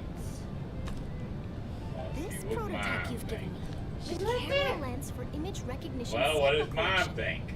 It's really quite something. She doesn't know. You said you designed it specifically for high-fidelity image capture and analysis, yes? So, Rapid focal length adjustment is a very useful function in its own right. It's sure to make many journalists' jobs much easier. In fact, I'd say it has the potential to revolutionize Fontaine's news media. So your research efforts thus far are by no means in vain. I don't know if you want to Technology give you've consent. developed We don't may have really many know him that applications well. that you've never even Well, considered. Jonathan Anderson. Well, that's a we better do side know, of look at it. He went Not to a long time Harvard. ago. Absolutely. I've been working as a journalist for the Steambird for a long time now. No one understands the issues we journalists face on a day-to-day basis better than me. Well, right So keep now, calm, this take heart, is a quiet start time. thinking about mass production. Yeah, I In know. the meantime, I'll show your invention to all my colleagues to drum up interest in your product. I can't believe it. Did you say something about eating this is somewhere true, tonight? then You ought to talk I to can Mom. look into setting up a whole camera lens my development friend pipeline. working My big tonight. ticket orders and billionaire aspirations are still in the cards. One of my friends works Maybe I at should the consider taking out another loan. Lady, maybe you should refrain from that. Be the first to market and prepare to battle for That's dominance in the camera that's why I industry. said you should talk to Mom. Come on, stop daydreaming about your pipelines for a minute. Just take it one step at a time and see how it goes. There's no sense in putting all your eggs in one basket before things are even off the ground.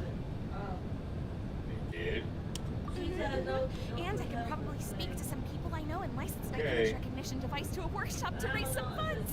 I can't believe I didn't think of this sooner. What? There's no time to lose. I need to get to work.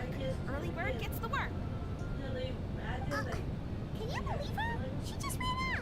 What? Well, the lady kind of refueled the lady's kind of The other. motivations. It's understandable.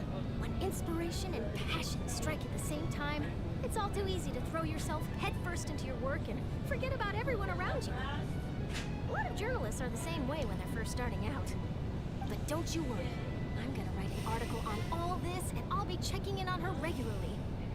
Well, Charlotte, you're possibly the one Her that research has the potential to benefit the now entire could get journalistic credit community. for, I'll give her plenty you of know, input to for stop her such a from going thing. down any rabbit holes, and make sure mass production of her lens can begin as soon as possible. It's Ooh, reassuring she sounded to know wake that up. you'll be looking out for her, Charlotte. Actually, you know what? Why don't you two take this Oh, prototype okay. lens? I'm sure you'll have plenty of chances to use it on your travels. It Talk takes to your the right person laptop, to get do the most ya? out of a new technology. In your hands, it's sure to capture some amazing sights. Thanks a lot, Charlotte. What a nice surprise. We were just curious about what you guys were talking about. Totally didn't expect to get a free gift out of it. The memory You're chip, welcome. yeah. I got something out of this too. The beginnings of a very interesting news story. The boundaries between real news reports and news-like fiction must not be blurred, even when there's a compelling justification for doing so. Yes, that's how I'll phrase it to the editors when I give them my feedback. Let's hope we don't mislead any more well-meaning citizens in the future.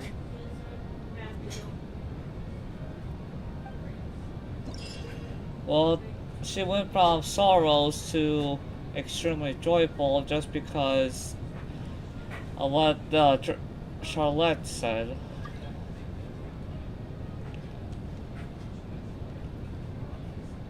I don't know who these certain people are that are trying to join in. It's not like they're really.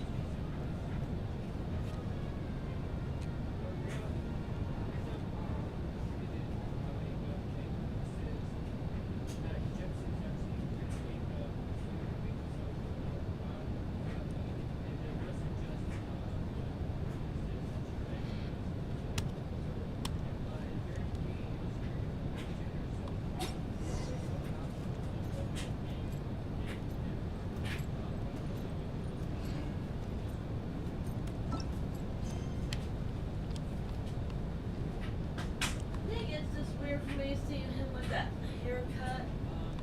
I used to, Well, what can I say? I used to see him like like often.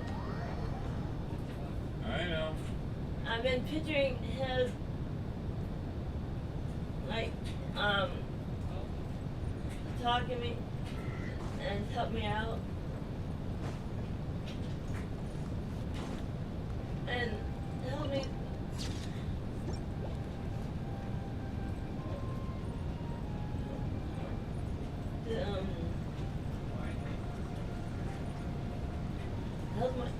my aunt said she improved a lot. That's a help too.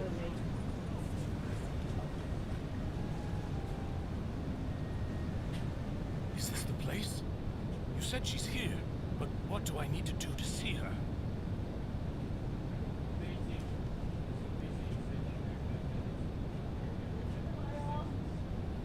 Yeah, and even Paimon could hear her after drinking that thing. Didn't you just drink a lot of it on the stage as well? Oh, in that case...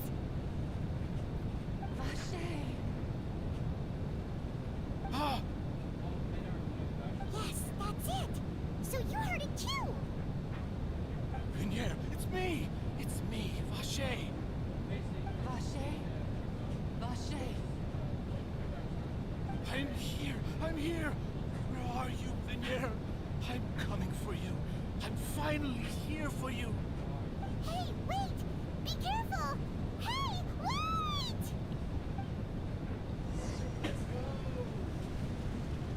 Vignere, is that you? It's me, Vache! Vignere! Vache. Why did you come? Didn't I say? You don't need to look for me. You look a lot older than I remember. How long has it been? It's been more than 20 years. I've suffered for over 20 years since the day you left. All Dang. this time, only the thought of bringing you back has kept me alive. Nothing else mattered to me. I must be dreaming. Who would have thought I'd get the chance to tell you all of my feelings like this? Vignere, you are my everything. I really don't know how I could live without you.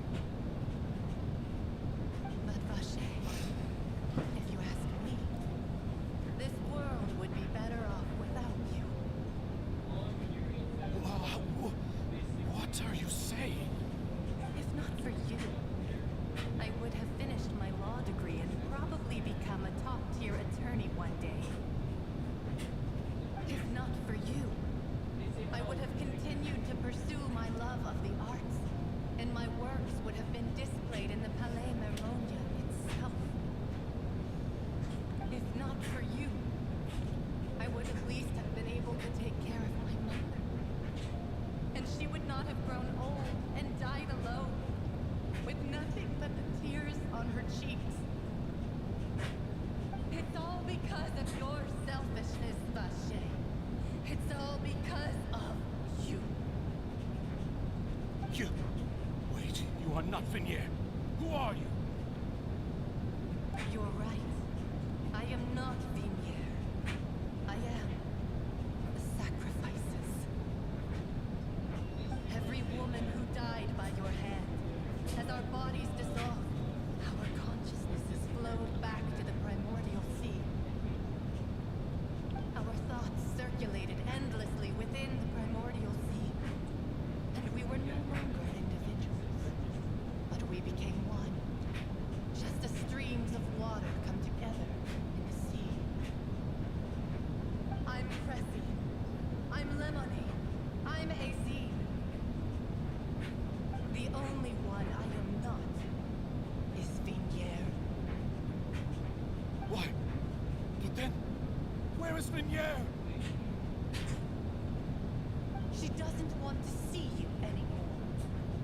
Every tendril of her consciousness is avoiding you. This is what you get for your selfishness. Your selfishness robbed us of our lives and our futures.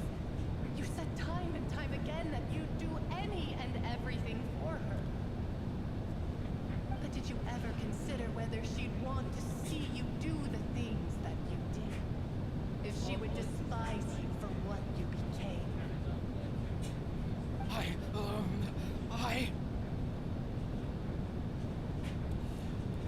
You are a liar, a heartless murderer, and a cowardly narcissist.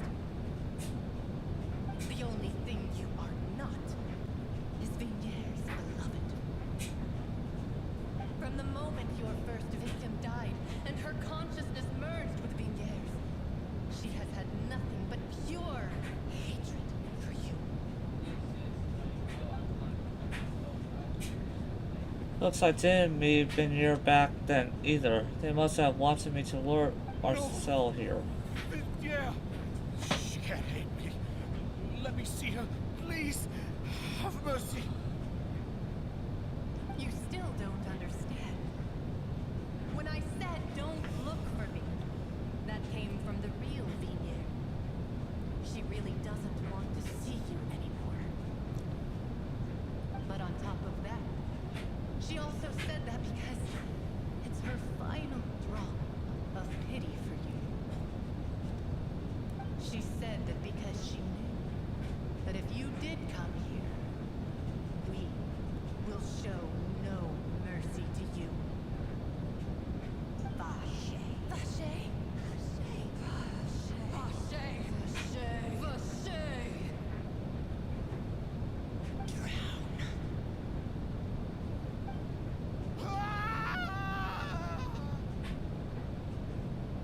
Vache. It's gone now. Later, the guards find that the culprit of serial disappearance of young woman case. Well, yeah, they really got him now.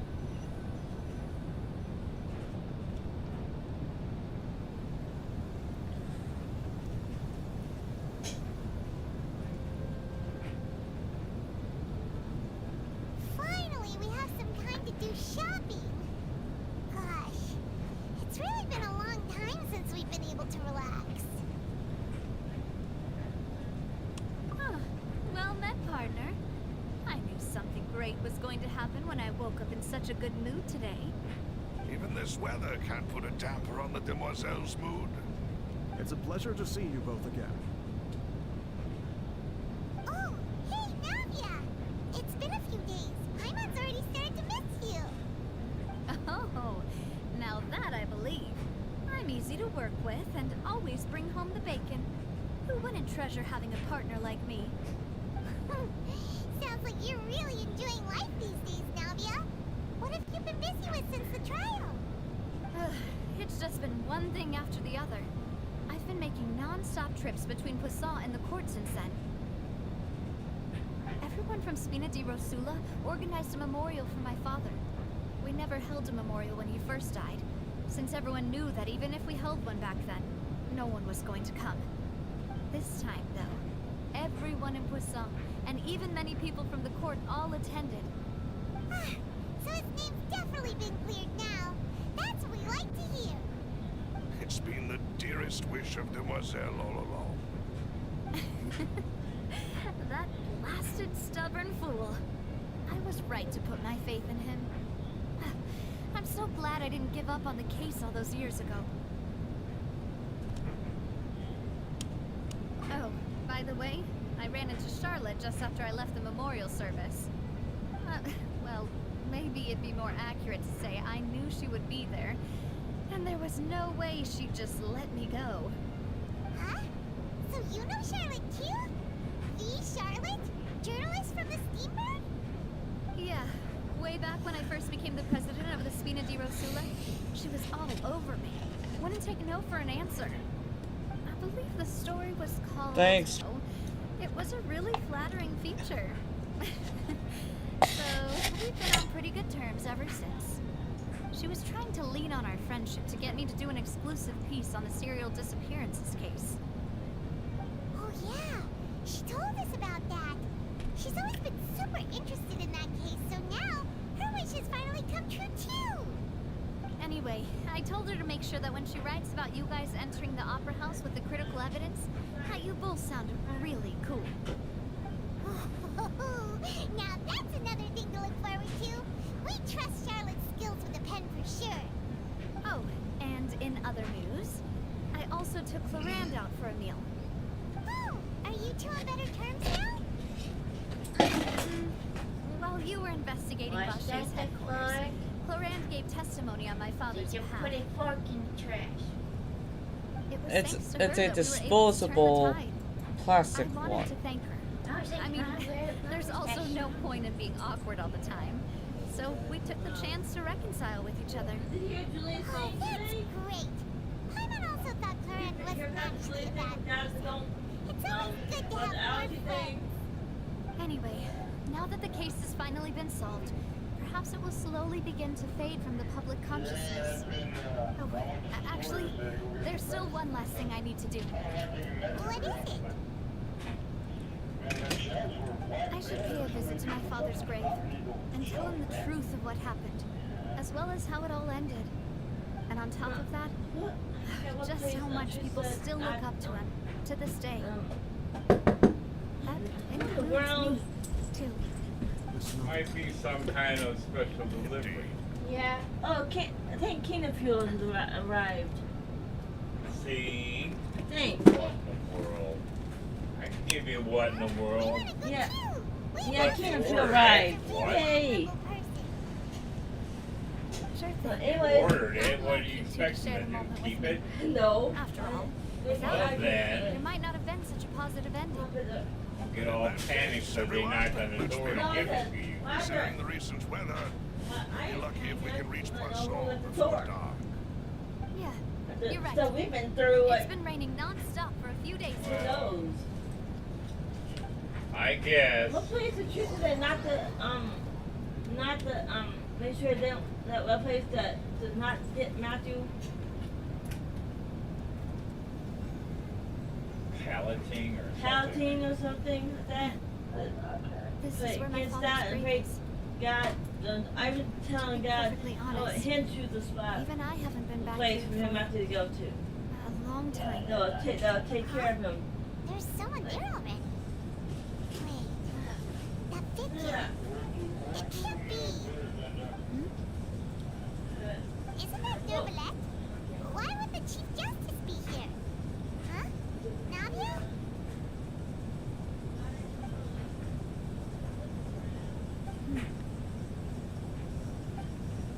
My apologies. I should have asked before coming to pay my respects. Don't say that. Sorry about that. Oh, I was trying to say there's no need for you to apologize. I wanted to show my father how much I've grown. But still, I doubt I've grown to the point that even the Chief Justice would feel compelled to apologize to me over and over. In that case, I will stop apologizing for now. You really could use some pointers on understanding human emotions, Monsieur Neuvillette. In any case, why did you come to Poisson? Well, ever since that day, I've been turning a question over and over in my head. Just what is justice anyway? There was once a time when I didn't want to believe that there could be anything more important to humans than life itself. Oh, rather than that, it's probably more truthful to say I didn't believe humans were capable of resisting the most basic instinct of living things. That they could rebel against their own nature. What are Consider you certain doing, things to be Megan? more important than their own lives. Which is also why I didn't stop your father from beginning that fateful duel. That what that I is that you're believe standing there a truly forever innocent about? man would never throw away his life like because that. I took my bandage But there was off. nothing, should Because have that's been nothing the more bandage important had needles than full. one's own continued survival. But Mr. Callus proved me utterly and decisively wrong. If not for his sacrifice, the serial disappearances case would have remained unsolved to this day. Mr. I guess Callus that's made the true. choice he did for his daughter, or his associates, for many people completely unrelated to him. And in the end, from a certain perspective, one could say that he did it all for the sake of justice. A justice that's higher than life itself. So, you asked me why I came here. I just wanted to say my apologies to Mr. Callus in person. I should have noticed all of this much sooner. This regret has filled me with a sadness that has haunted me for days. That high and mighty chair in the opera epic clairs indeed insulates one from many important things. Spina di Rosula, thank you so much for your hard work and perseverance. I'm sorry for being mad at you before. So, you're actually one of those types that's cold on the outside, but pretty thoughtful on the inside, huh? That reminds me of Silver, one of my guys. Sorry about that. Self-expression is not one of my strong suits. And it's not much of mine either. You don't need to apologize. But usually expressing on the outside isn't exactly a thing I would much focus on.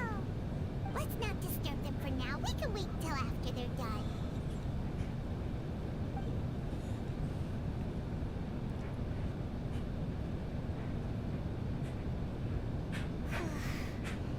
Paimon's never paid respects at someone's grave before. Did Paimon do anything rude there? Huh? Oh, Paimon didn't know that was a thing. Paimon doesn't know what she would do if she can't fly. Have you bothered to ever stand Paimon? Navia won't be too mad. Anyway, Yeah, she's Neverlette's quiet still all the standing time. around When she there. ever stands. It's not often that we can catch him alone like this, so why don't Right. we go talk to him for a bit? If we can't talk to Lady Farina, we can at least talk to him, right?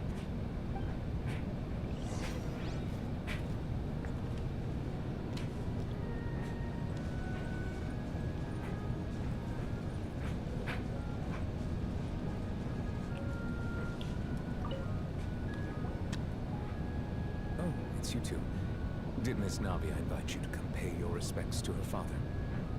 Mm-hmm. We ran into Navia on the streets today, so we just followed her here. I see. Then is there something that I can help you with? Well, it's pretty hard to run into you like this since you're usually super busy. So we figured we could try to ask you a few questions, if that's okay. Please feel free. Though outsiders, you helped us solve one of the greatest mysteries in Fontaine, and it would be my pleasure to return the favor.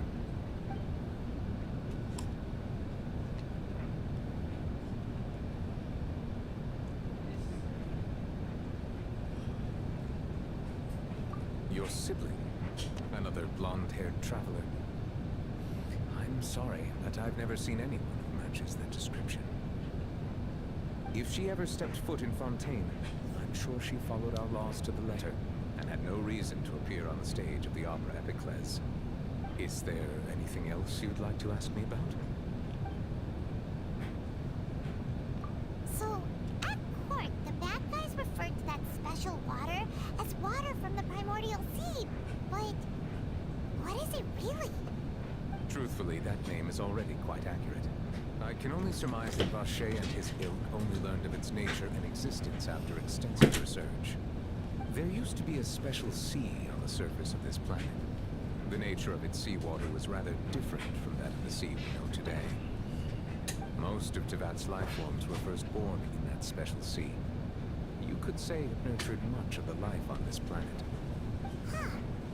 So it really was where everything began. It makes sense to call it primordial then. But today, the primordial sea no longer exists on the planet's surface. What Vacher discovered must have been some kind of special case, or a remnant from a truly ancient age. Huh. So that's how it is. Oh, you really know everything, Monsieur Neuvillette. But if that's the case, This is then to why Matthew do people, Jackson. at least They people had from $212 for something they want payment on. Why would Already. the primordial sea, which First was known bill to preserve already. and nurture life, suddenly reverse itself and devour life instead? To be frank, that also doesn't match my understanding of this world and its laws. There must still be some unknown secrets around the people of this land. Is there anything else you'd like to ask me about?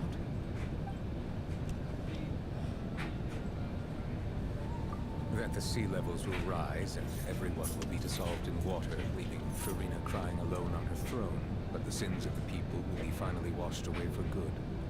Does that appropriately summarize the version you've heard? That's right. It was Lenny that told us back then. And that about covers all the main points. Yes, up to the present, I think we reached a point where we have no choice but to confront this prophecy directly. Rumors have it that this prophecy is rooted in the last words the former Archon left to the world before she passed away. A prophecy? Of the former Archon? Wow.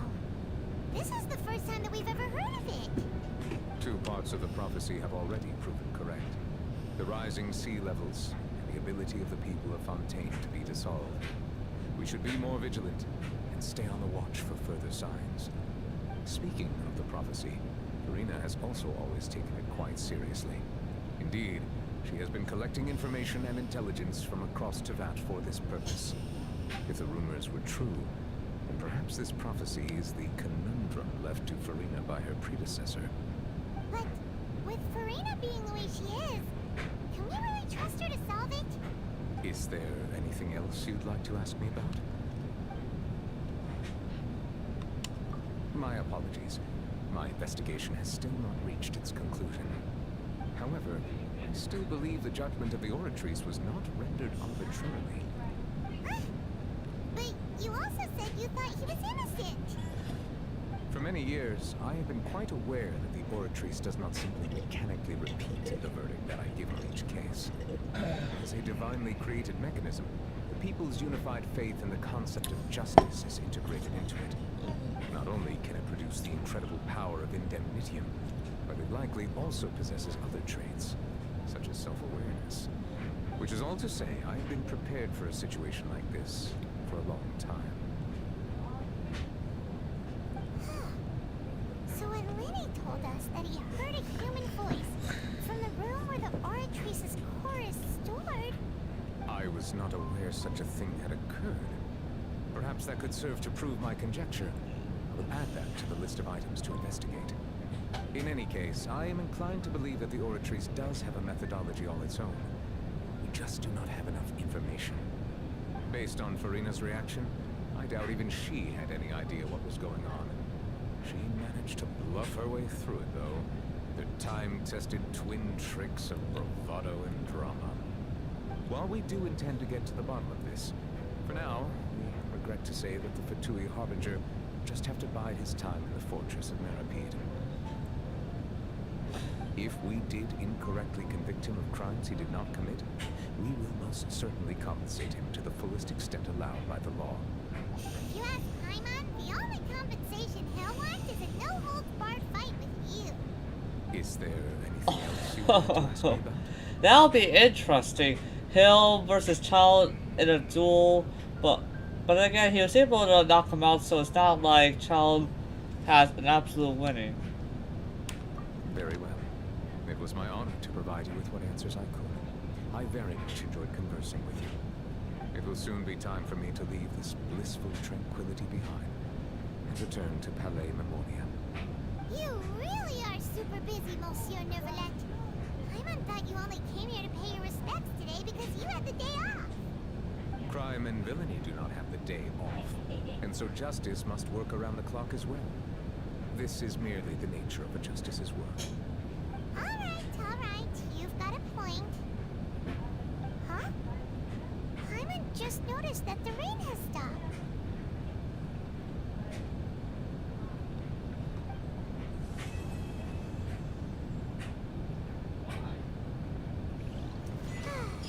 You know, we've been walking around for a while now. Why don't we go back to the Spina di Rosula base in the court of Fontaine and have a rest? Navia said something about having a place ready for us there, didn't she? Come on, let's go!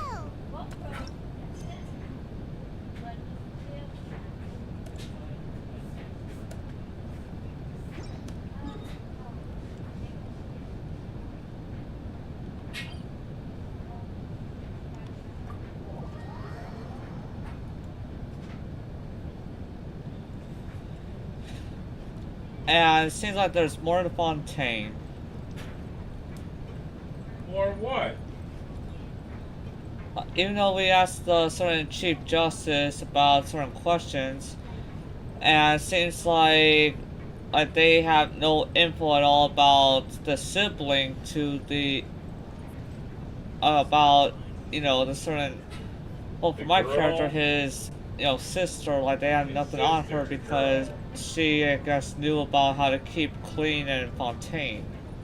Oh, they've been causing trouble in Fontaine, And it's right there waiting for us, as promised. right?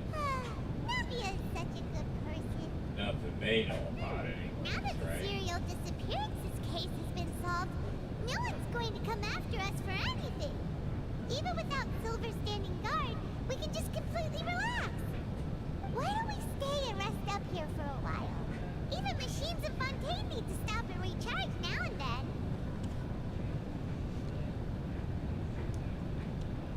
Oh, come on! This place isn't that bad. Besides, how often do we get to stay in an actual base? Oh, fine, fine. Remember that detective story Paimon read before? Well, the author is about to release a new book, so Paimon wanted to buy it as soon as it came out and have a quiet place to read it. Yippee! Then it's agreed. Come on, let's get some sleep. We'll need to be up first thing in the morning to get in line and buy a copy. Wow, after Paimon being a detective, Paimon's even more into any kind of books or comics about fictional cases. You know it's a detective novel? Oh, yeah. Something like a social documentary. Oh, it's actually pretty good. No, Paimon just spends a bit more time sleeping than you, that's all. Excuse me, but do you know if the Traveler and Paimon are lodging here? You're talking to him right there. Paimon doesn't recall seeing you before. Wait, you're not here to give us trouble, are you? A blonde traveler and a chatty little fairy. Looks like I found the place. Good thing I asked the Spina di Rosula. Seems they sent me the right way. Some of the people of Fontaine. Always careful not to talk too much. It's an honor to meet you both. That's how Paimon's described in Fontaine, I guess. Relax wishes to see you. It seems there's something important to discuss in person. Nicolette, he wants to see us again already? Huh. We talked so much the last time we met. Has something happened since then? I am not privy to the details. It would be best if you came to the Palais Marmonia and asked Monsieur Neuvillette in person. If you say so, but Paimon has a bad feeling about this. Now that I've delivered the message, I'll take my leave. Thanks! We haven't left the room for a few days, so we'll head over once we've freshened up a bit.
Yes, I did send someone to fetch you. But as for what I'd like to discuss next, well, I still have some reservations. Given that we've already made the trip here, you should just tell us. Bet you need us to help you with something, right? I do indeed have something I'd like to ask you to do. However, you should wait until after I tell you the details, then decide for yourselves whether you'd like to help or not. The situation is this. If I'm understanding you correctly, the Snezhnayan Harbinger known as the Knave has essentially requested a diplomatic meeting with you, correct? I heard that she was originally from Fontaine. For her to suddenly arrive here and abruptly request such a meeting like this, I sincerely advise you to refuse her invitation outright.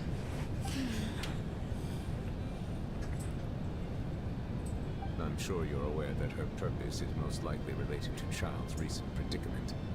We convicted one of the Snezhnayan harbingers in a court of law, but we have yet to provide any form of detailed report on the matter. This does indeed provide an opportunity for Snezhnaya to put pressure on us. I believe we should adopt an evasive stance until we can provide a proper explanation and have a preliminary plan on how to deal with the matter. No, we shouldn't. I think we should agree to the meeting.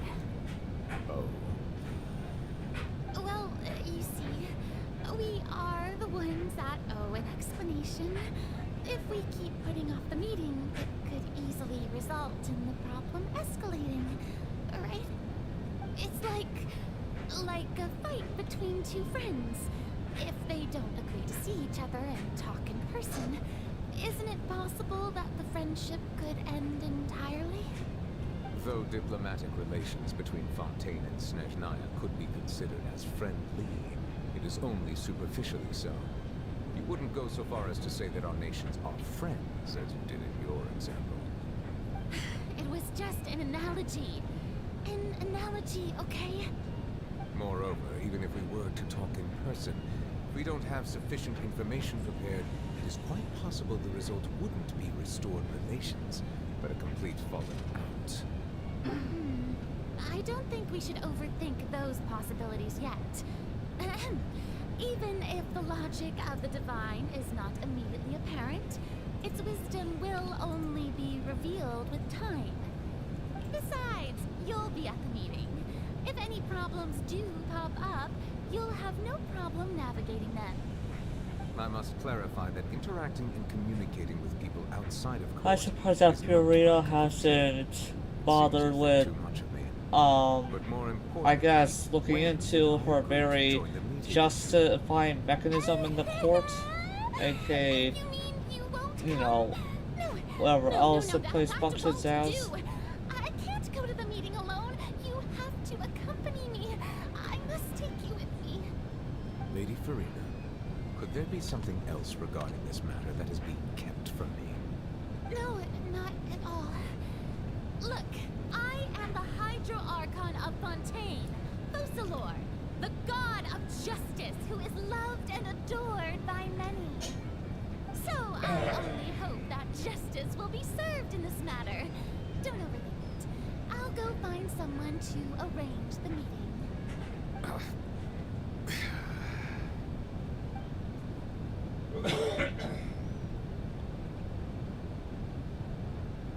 Though it could officially be considered a diplomatic conference, I prefer to see our meeting today as an ordinary tea party.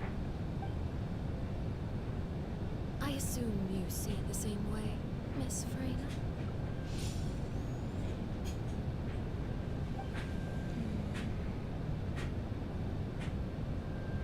Lady Farina? Oh, yes, that's right. Just like you said, a tea party. I should thank you for providing the pastries. They look delectable. To make this tea party even more lively, I've invited someone else to join us today. It's a pleasure to meet you, Monsieur Neuvillette. I was born in Fontaine, so naturally, there's no need to introduce the nation's revered Eudos to me. Hello. The pleasure is also mine. First, I would like to thank the two of you. I'm often away on business outside of Fontaine, and I'm told that the children of the House of the Hearth have been well taken care of by you. Oh, I'm not referring to when my children, Linny and Lynette, were falsely accused by you. Please don't misunderstand. The children of the House of the Hearth are often misunderstood. Perhaps due to the reputation of the Fatui. There's no getting around that. All I meant to say is that Fontaine has been stable in recent years. The people are well off and the children lead happy, fulfilled lives.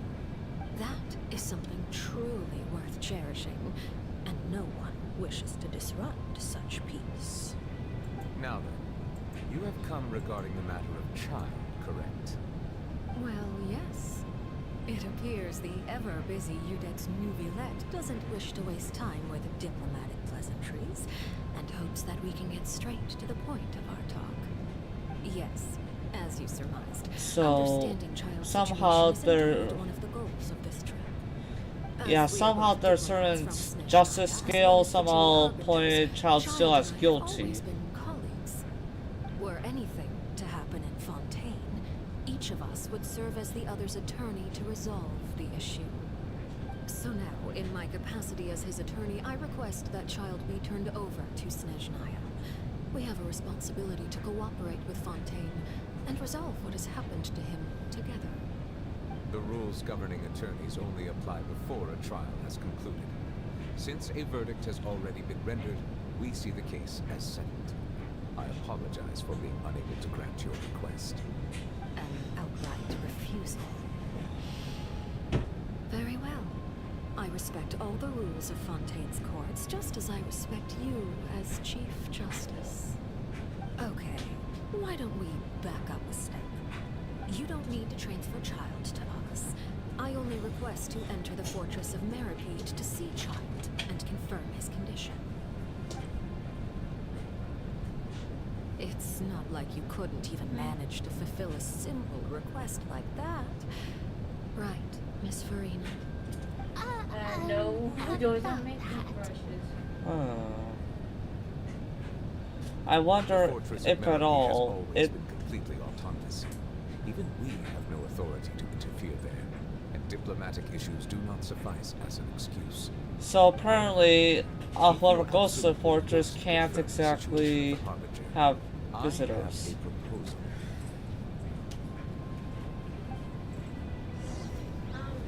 Maeve showed up already? Well, Linny did say that father will be I'm returning ready to soon. consent. I don't know how to spell that.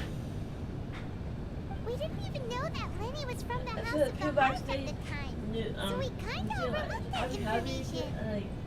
I know I trust them. Yes, thank you for your kind advice. I'm well aware of the situation. I also noticed that Lady Farina acts a little odd and unnatural whenever I bring up matters related to the knave.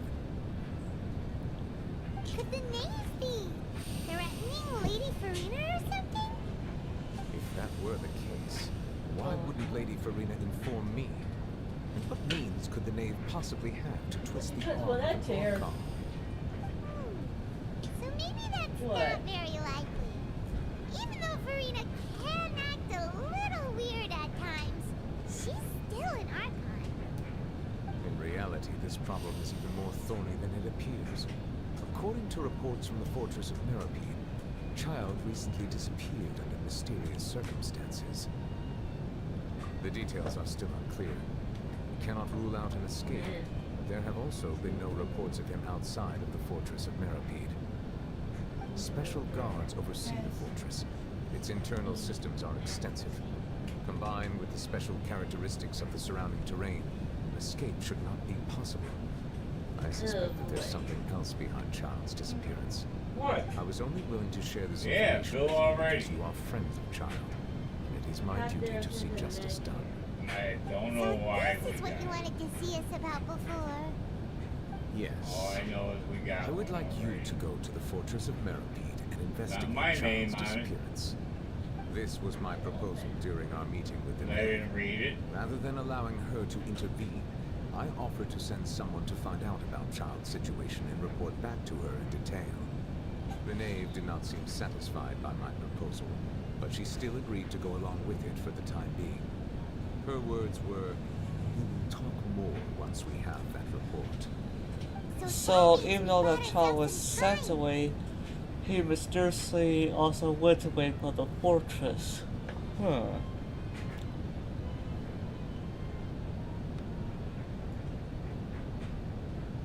Firstly, you're already acquainted with Child. Your eyes may discern relevant details there that others would miss. And secondly, is the consideration of the unique nature of the Fortress of Meripede. Isn't it just Fontaine's prison? I would not define it so crudely. The Fortress of Meripede is not affiliated with the court system of Fontaine on paper. It has always existed as an autonomous entity. Early in Fontaine's history, criminals were punished with exile, not imprisonment. Even today, sentences against convicted criminals still include exile, just as before. The Fortress of Meripede may seem like a prison, but it should in fact be regarded as a gathering place for exiles. All we do is dispatch guards to keep watch and help maintain security, but we have no right to get involved with any other matters. Although I do have a personal relationship with the administrator there, neither myself nor the courts have the right to be directly involved with the investigation, no matter how serious the grounds. Oh, Paimon gets it now. That's why you need us to conduct our own investigation as a third party, right? Correct. I will arrange false charges against you so that you may secretly investigate inside the fortress during your Oh, detention. great. So it's gonna. This will save us a lot of unnecessary trouble. So, are you two willing to accept my proposal? Well, this is something. Now, he's gonna purposely frame us for something just to get into the fortress. But of course, the framing would be reversed as soon as, I guess, we're done there. Yeah, no matter how you look at it, it seems we're the best choice. Alright, we hereby accept this difficult task. Reluctantly. You two have my sincere thanks. This matter is of critical importance to Fontaine's current situation. Also, I hope that both of you can keep this operation a secret. We will rendezvous with the Fortress of Meripede's entrance on Erinius once you've prepared yourselves. I will arrange for someone to take you inside. Prepared ourselves? Is there something we need to prepare? Perhaps you could enjoy a good meal and have a nice bath. I'm afraid that living conditions inside the fortress are nothing like those on the outside world. Oh, right! Even though we'll be there on trumped up charges, we'll be in prison for real. On second thought, is it too late to back out? Please do not worry. Since you are sacrificing both your time and quality of life for the sake of delivering this report, you will be compensated according to the highest standards permitted to legal staff, regardless of the outcome. Now that's more like it. Come on, traveler, let's go eat the best meal we can find. We'll eat so much that we won't need to eat another meal for a whole month. Your treat. Oh, sure, Paimon. In that case, please take this cake as a token of my personal gratitude. He doesn't even want the cake.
Paimon, if you didn't have whatever you had to keep yourself looking the same way, you'd pretty much be the size of Big Smoke or larger. That cake was pretty good. But as soon as Paimon remembered that we were about to go to prison, Paimon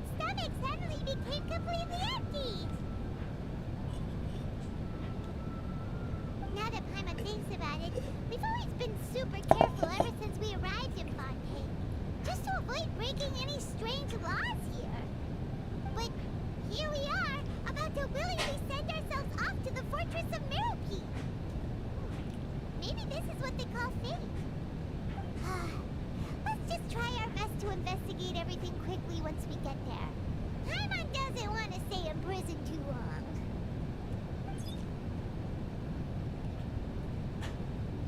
Oh, what is that I hear? Is it the taste of a breaking story?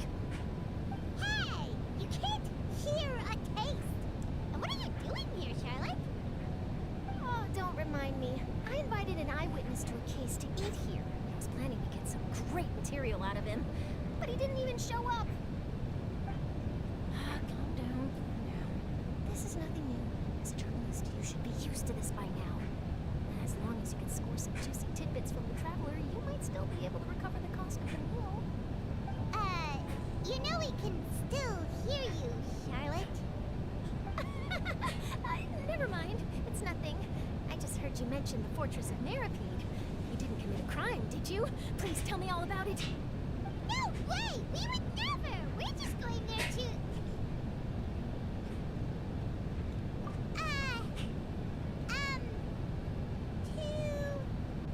Oh no, Paimon almost forgot that Neverlet told us to keep it a secret! Maybe it's a Paimon to make a secret more public.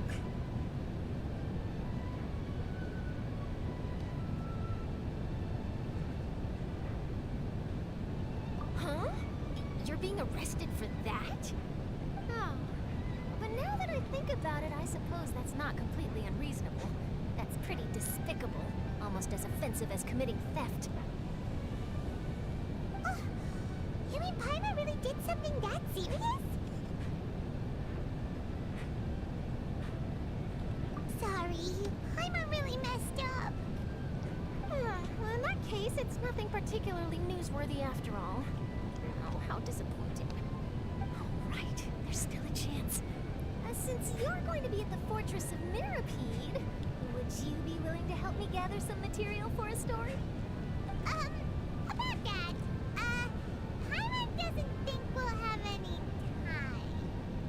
Oh, it's nothing difficult. All you have to do is think of a way to get some time face-to-face with the warden of the fortress. He was awarded the honorary title of Duke in Fontaine. Sounds really cool, huh? Only those who have made significant contributions to the nation have been conferred this title. It's incredibly rare. On top of that, the fortress of Mirapede has never been under the jurisdiction of the courts. Practically nobody, including journalists like me, knows anything about the person in charge there. Oh, if I could write an exclusive article about him, I bet it would sell a boatload of papers. You make it sound Yes. easy, but it really depends. I don't know. Of course, I wouldn't ask you to do it for free. So this meal is on me. Alright, you got a deal. We'll do anything you want. Paimon, how would you even keep your figure with all that? Huh? Wait, just how much did you order?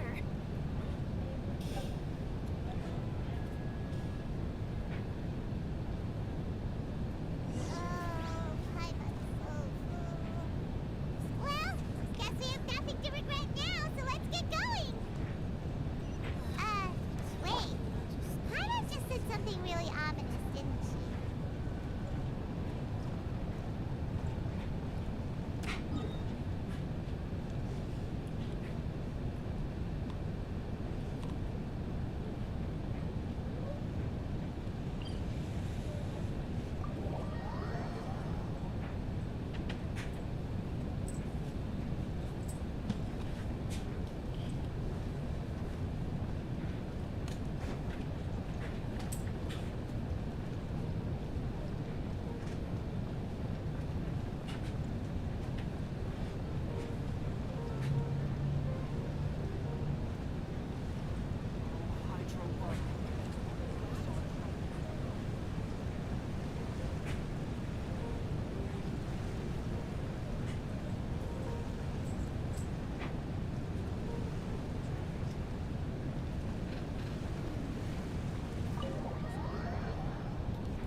Yes, this is the one and only entrance to the fortress of Meripede from Irenaeus.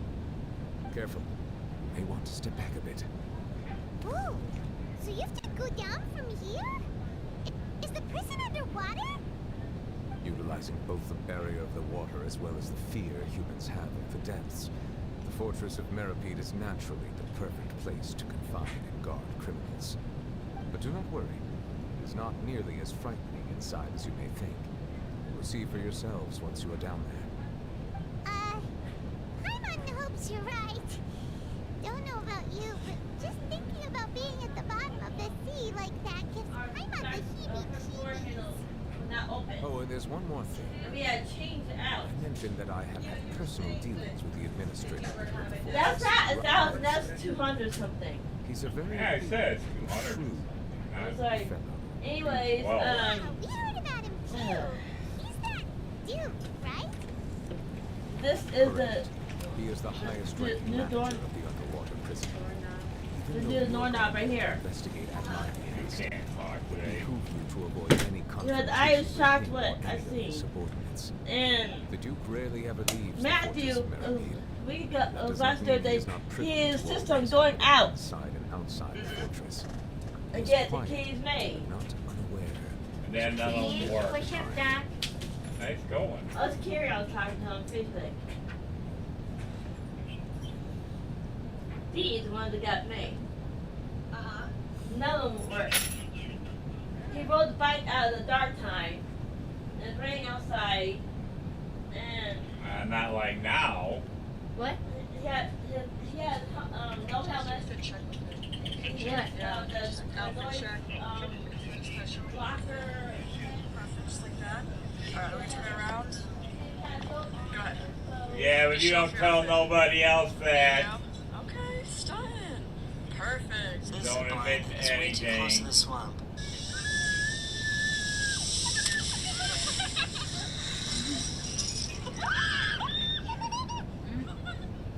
This has to be the happiest dog of all time. Good morning, Maggie. Oh my goodness. Hi, baby.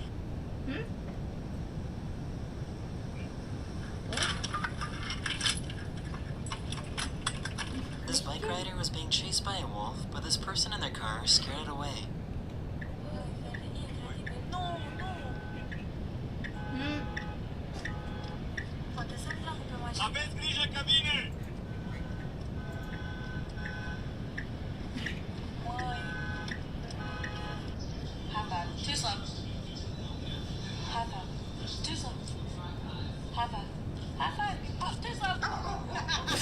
A moose broke into a movie theater and started eating popcorn.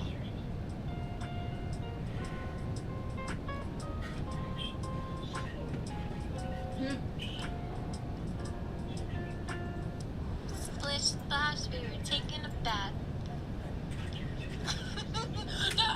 He was sad because someone took his toy.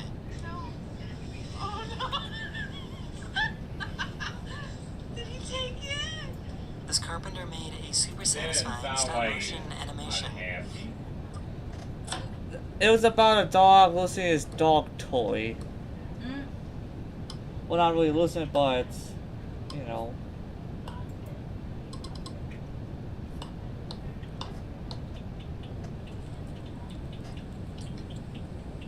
Does anyone know why this water is broken?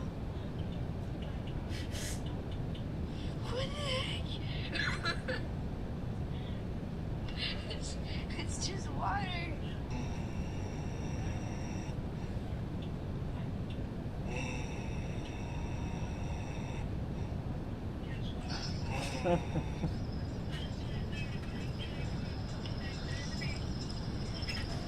Yeah, we know it's raining outside, Imagine Christian. how strong you need to be All right. to juggle car It's about all tires. the time that we have to talk privately. Bruh. Count on me too. Don't worry, we won't let you down. Good. That is the end of this video. We hope you enjoyed. I'm here. And I'll see you guys Monsieur again. Nolet. Reverse These two are later. the newest convicts, I presume? Well, I've been obsessed with this Don't magnet worry, that I got at they the won't museum escape on shop, my and I watch. decided that I needed more of this. Hopefully we And now I'm try. doing more. Please follow me, you two. I'll process your paperwork for entering the Fortress of Meripede.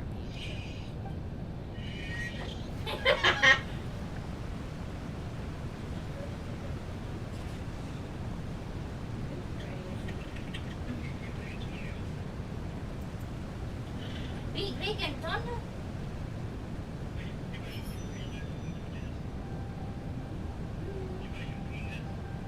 I don't think you can run.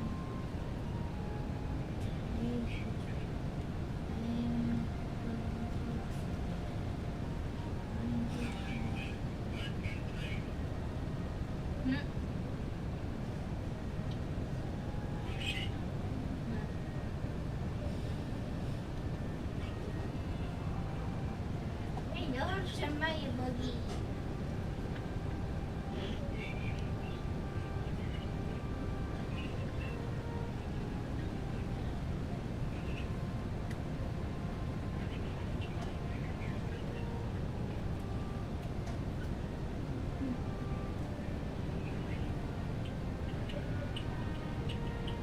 No, no.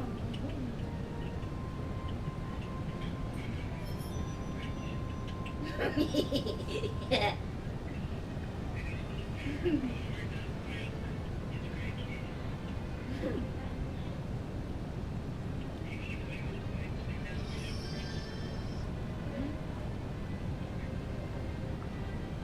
The scenery is wonderful. Surely enough to convince anyone to No, become a wanderer. They didn't send me no request. Well, Christian did.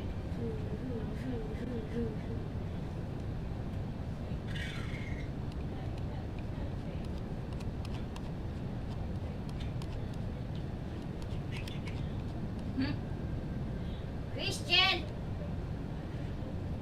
There we go.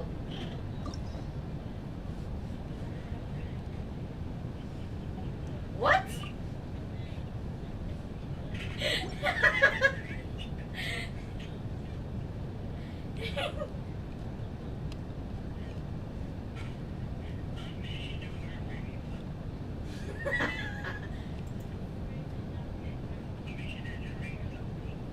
Oh look, it's Brandon again.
What?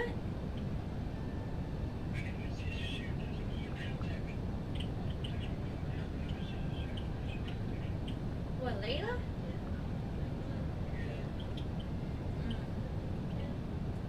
Well, it's 3:35. I'm there. What? Carrie. Here you go, there. Who's Carrie again? I was telling her what's going on. She wasn't understand the injuries. Well, right now he's just in a coma, and they took his drainage tube off for draining his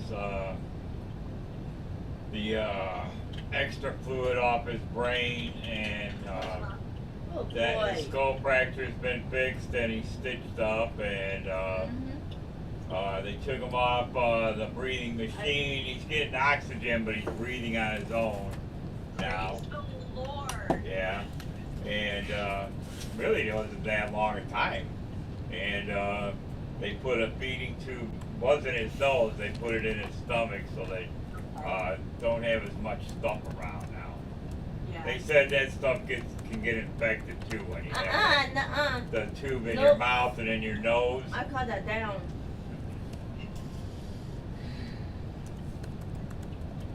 Anyways, and they trying to get him to sit up in the chairs to hope he'll wake up because where the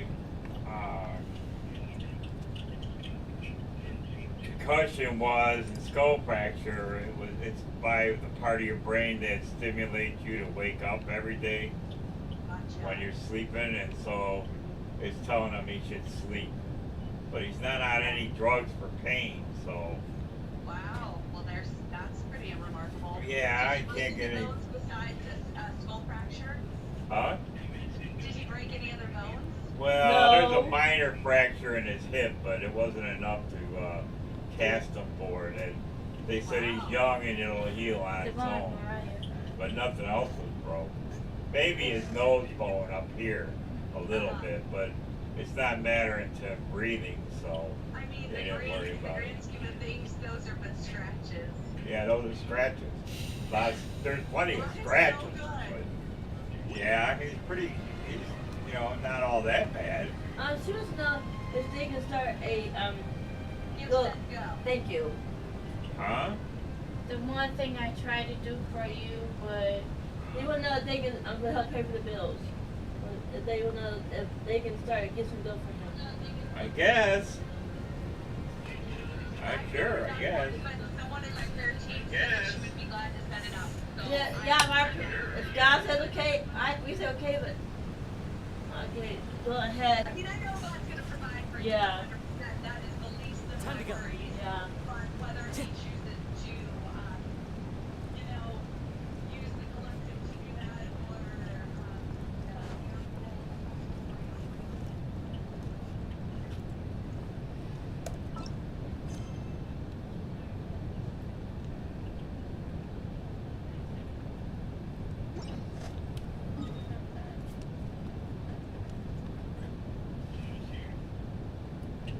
she's still watching.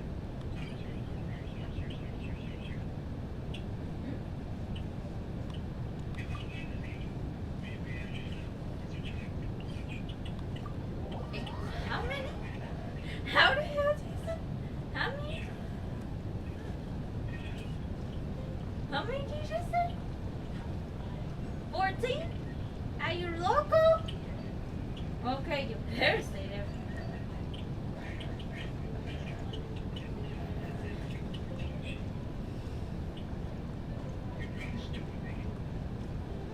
Well, one of the people from church had 11 kids. Most of the script has been scratched out, but you can make out clear. Whoa, so many words have been scratched out. These look like introductions to attractions, don't they? Ah, some tourists are just so inconsiderate. That's true. The writing, Cedric and Paimon were here and stuff. It's strange, isn't it? Why would they scratch out the words and just leave out the bit in? There are so many scratches in the sentence, too. Paimon bets they didn't manage to scratch it out completely. Luckily, Peggy forced Pat, you slipped through the cracks. Huh? Do they mean that the force pads are super foggy? Paimon feels like checking it out. You know, it sounds like the sort of thing that might lead to secret treasure, doesn't it? That's how it is in the books anyway.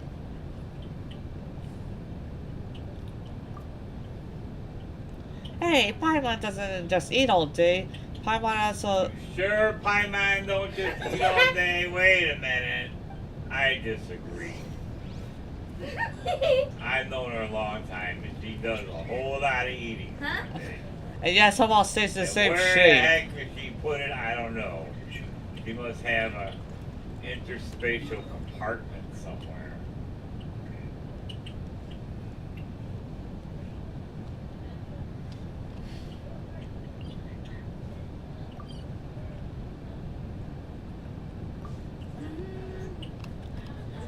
got one question for y'all, family.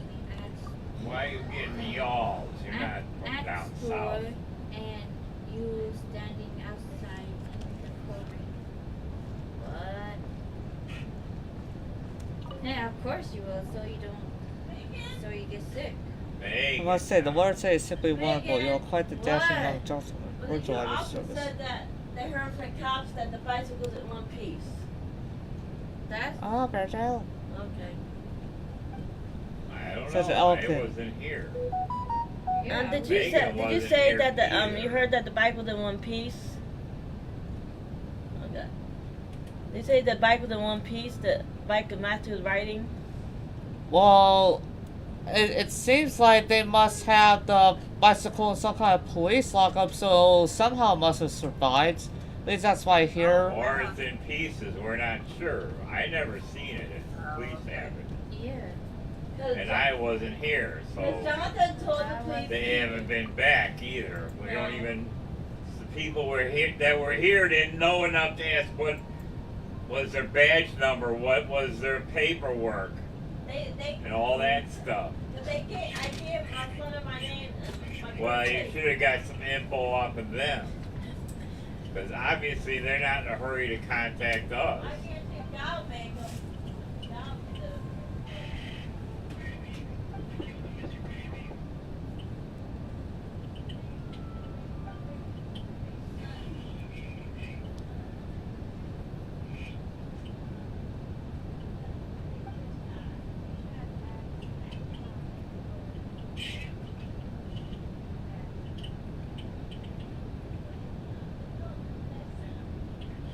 Yeah, because they ain't getting back with anybody.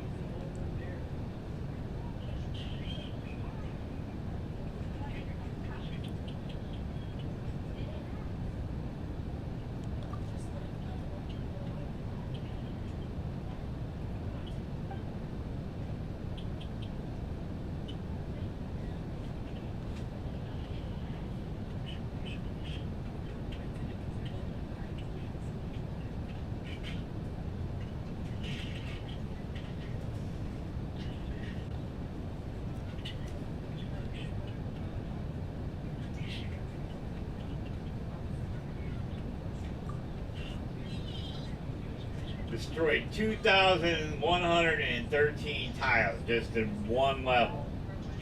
It was horrible. Over and over had a turn to 8,000 gold. 8,440.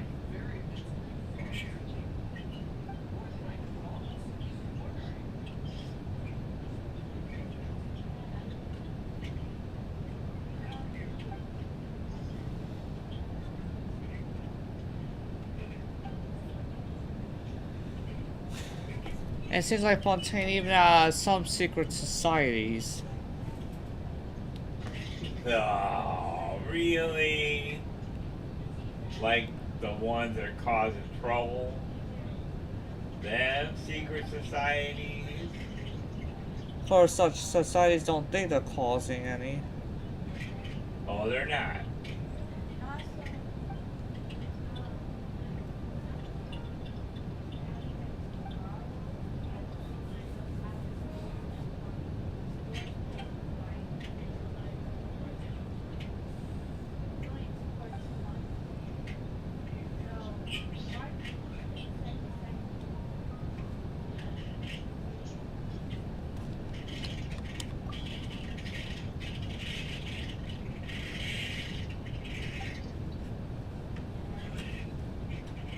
Don't go nearby the computer or apply on it, right?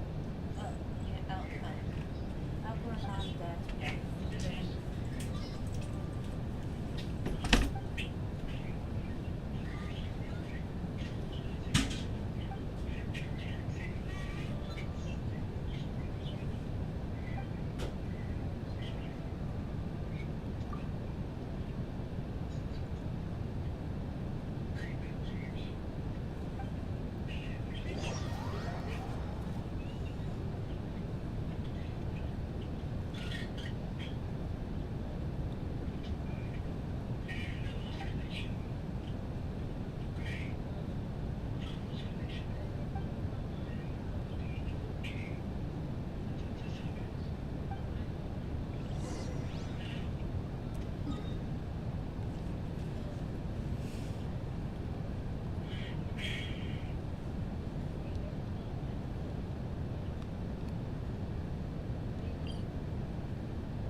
let's get back. So apparently after re-looking at the text and all that, it turned out that the world quest that we were finding to make sure to be done with, it turns out that it starts right where we're about to enter to. So I don't know why everyone's saying like, oh, you should pause this before doing this. But at the same time, the very thing is being at the very place we're about to go to.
So apparently right here is the entrance to the very fortress. So the fortress isn't really that far away in Fontaine.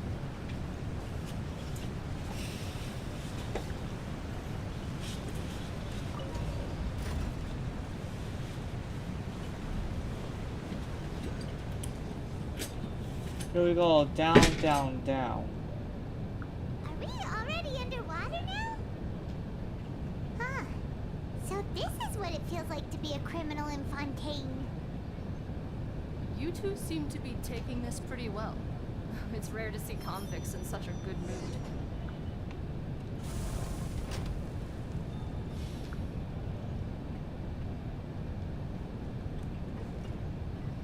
Well, we're so-called convicts, which of course we have to keep secret. Secret convict? That's because the Chief Justice had to purposely frame us just to send us down into the fortress. Framing good guy? Yes, but all with the good intention of investigating some things. Cause you can't just try to send a message to the fortress. That personally requested I escort these two convicts. I suppose he was concerned others might not be up to the task. Well, now, aren't you the lucky one? Must be nice to be on good terms with the big shots like the Chief Justice. The only people I get to see every day are the new inmates. Well, have you tried service with a smile? Who knows? It might help your professional reputation. Yeah, right. As if. Every criminal comes through here looking miserable. How can I smile with such a toxic work environment? And even if I did smile at them, the convicts would probably just think that I'm some freak getting some kind of twisted enjoyment from their pain. Oh, dang. she's got a point. Well, I've finished transferring you.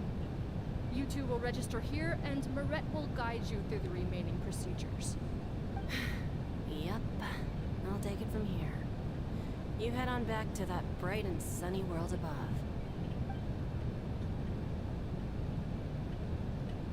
Okay, let me see. You are the Traveler in Paimon, correct? That would be us. Let me confirm your charges and sentence. Let's see. You two are charged with eating a cake specially prepared for the Archon by a Snezhnayan envoy without the Archon's permission, thereby incapacitating the political center of Fontaine for a brief period. Sentence: 45 days? Huh? Wait. Ah, so that's how he tried to sell on the fake, on the certain framing on us.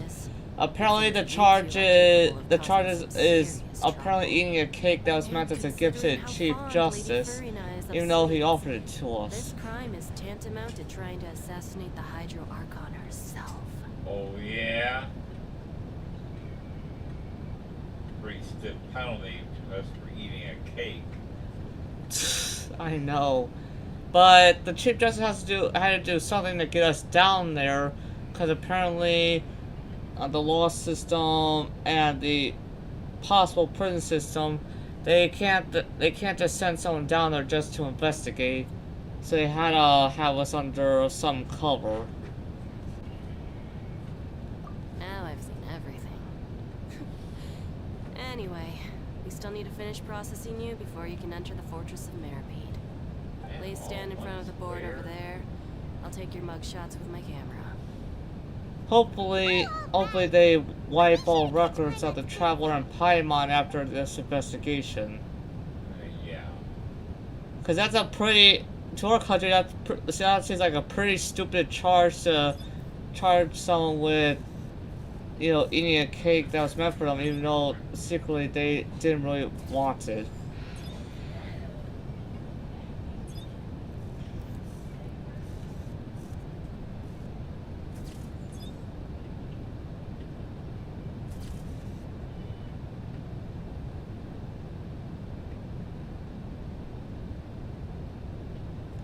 Wait a minute.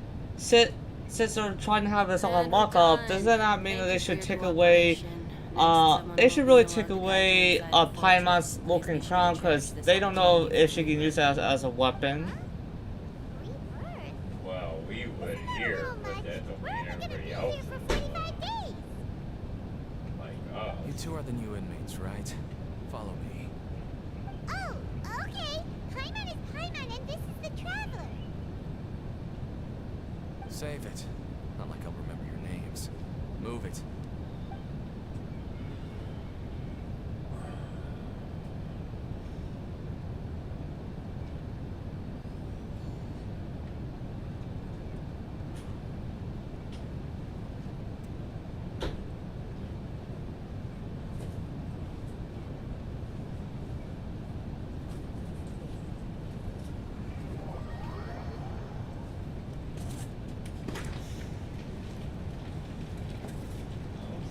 Big little girl. Silly girl that's on the screen waving at me. Ain't got no thing So, that can move to play, makes you her one of the move. guards here? All the matches Is are there somewhere anything we else. should be not careful by of her. while we're here?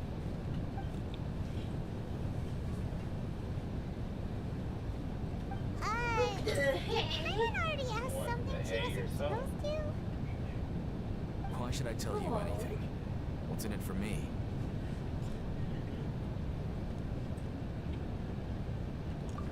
This is exactly why I can't stand you fish. I wouldn't even be doing this if it weren't for the credit coupons. Square. Credit coupons? Alright, seeing as you're not the annoying kind that's getting dragged in here crying and blubbering, I guess I can tell you a few things. The next time, it'll cost you some coupons. Mora means nothing here. Here, we use credit coupons. Coupons can get you almost anything in the Fortress of Meripede. Desires? Fulfilled. You want power? No problem. Coupons can even change fate itself. So, credit coupons are a currency that can only be used here? It's not as simple as that. Like Moret said, everyone gets a chance at rebirth. No matter how much money or power you had before, it means nothing once you set foot inside the Fortress of Meripede. You have to start over and earn your coupons. Everyone starts from the same place. Oh wow. And you have a chance at a new, less So terrible life. apparently once you're sent to the fortress, basically it's kind of a forced restart for anybody that enters, because Mora has no value in the fortress. Only some kind of coupon. They've served their sentence. Oh, so that's what the fortress under the impression that it'd be more like a prison. It certainly ain't all sunshine and roses here, but it's also not the worst place to be. You'd better take a good look at the scenery now. It'll be the last chance you get for a while. After being away from the sunlight for so long, even the terrifying depths of the sea start to feel like home. It just stops feeling oppressive, you know? Oh, I'm actually an inmate like you two. Welcoming newcomers is a job I've picked up to earn some extra coupons.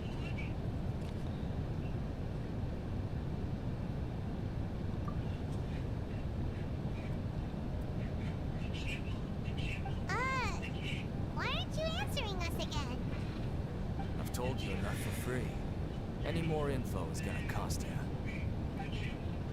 So all you care about is Mora. Wait, no. Coupons? Almost there. It's down through here. Your turn to give it a try. Oh man, Theodore.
So, we're going even deeper now? Just how deep down are we? It's like a metaphor for your previous life, isn't it? Our lives weren't that bad.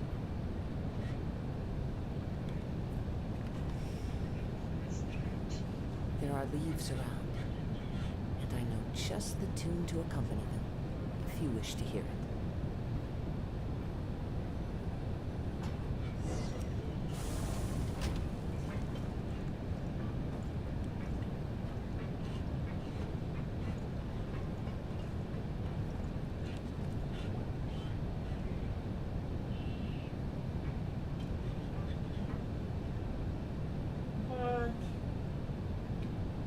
So this is the actual entrance to the Fortress of Meribid?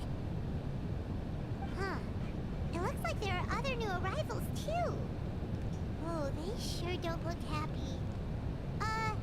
Maybe we look too relaxed for fresh convicts. Oh, right. We're on someone else's territory now. We need to think of a good way to act like criminals to get by.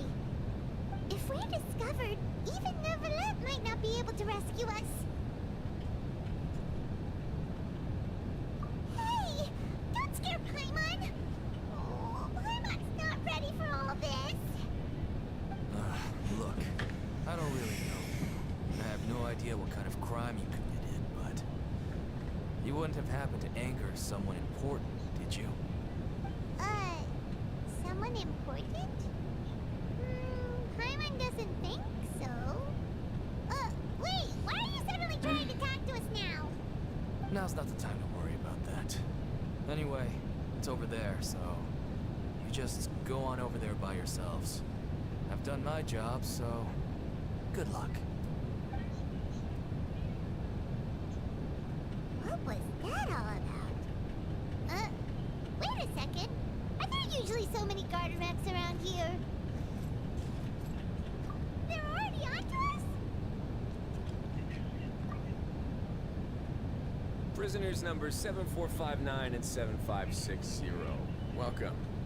Well, no need to be anxious. These Gardemex aren't here to attack you. In fact, they're here as your honor guard. When I heard that you were friends of Monsieur Neuvillette, I had the Gardemex come and wait in formation. Wait! If only we could let some people, the Forge is still dead, that we were just put on frame charges for the time I'm being. afraid that I know nothing more than that you are friends of the Udex. And as you can see, committing a crime means being sentenced here, even if you're friends with the Chief Justice. Quite fair. Oh, anybody? The Duke! Greetings, Your Grace. Lovely weather today, isn't it? Oh, greetings, my good fellow. Well, I'm willing to imagine that the weather is as good outside the sea as you say it is. How great it would have been if only the Fortress of Meripede had been built on the coast, huh? It would have been so convenient to enjoy a nice chat in the sunshine. My profuse apologies. I just got so nervous when I saw you. So this is the Duke. He sure looks a lot younger than Paimon imagined. The Traveler and Paimon, correct? Mr. Deacon here was responsible for your welcome. I trust you were satisfied with his guidance?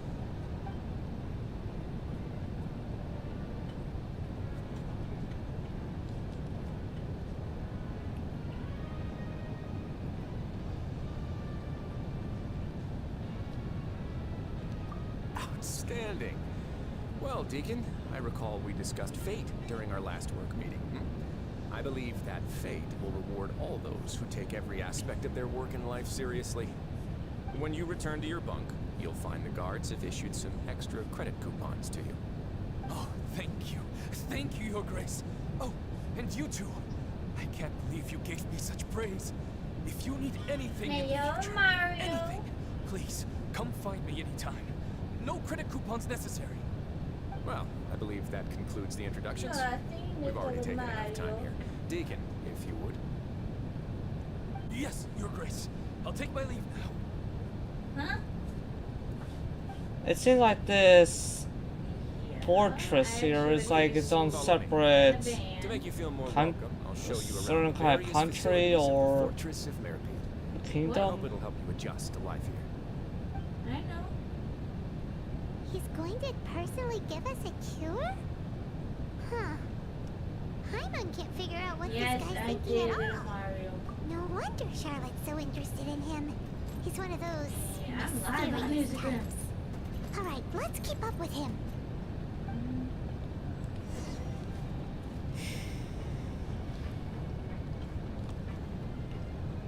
Mm.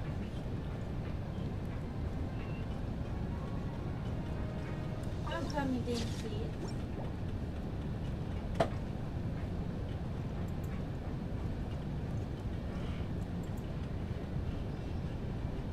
There's no need to be so reserved.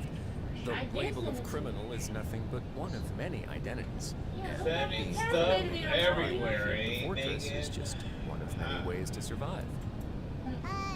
Is it really okay for the warden to think like that? We're real criminals, bro. What if we're too difficult to handle? Well, then maybe you'll be able to carve out a name and a place for yourselves in this underwater world. But before you go in swinging, please remember that in the Fortress of Meripede, it's better to not cause trouble for yourself or for the guards. Now, we've arrived at a very important place, the Coupon Cafeteria. You can come here and claim one welfare meal each day. Welfare meal? You mean it doesn't cost anything?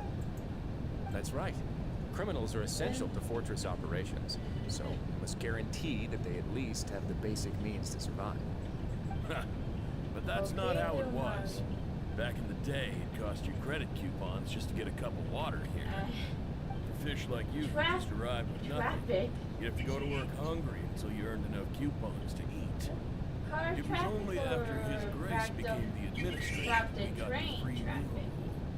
Now everyone gets a square meal every day, even no-good slackers who've never picked up a wrench in their whole lives. Nobody starves to death here. In the Fortress of Meripede, credit coupons are the only currency. Everything must be purchased. In some sense, you could say using the coupons is a form of trade. But trade is always conducted by people. So if we want trade here to prosper, we need everyone to work hard and live their lives. If nobody could even afford a meal, then the whole fortress would be up in arms. That would only make things more difficult for me. So, Rather than saying that we're giving everyone a free Okay, meal Mario. here, you should say that everyone's hard work has improved the living conditions in the Fortress of Meropide. Your Grace's reasoning is correct, but what I said is also true. Whatever the case, hard work is rewarded here. You'd be hard-pressed to find anywhere else as fair and reasonable. Right! Paimon sees your point. By that logic, this place doesn't seem so bad after all. Oh, wait, no. We shouldn't drop our guard so quickly. But it seems the inmates really respect the Duke because of his attitude, right? We should still try to verify the truth with our own eyes. Let's continue this way. I'm there. Love you. So what's up now? What do you mean, what's up now? Am I supposed to get ready to go? What time is it?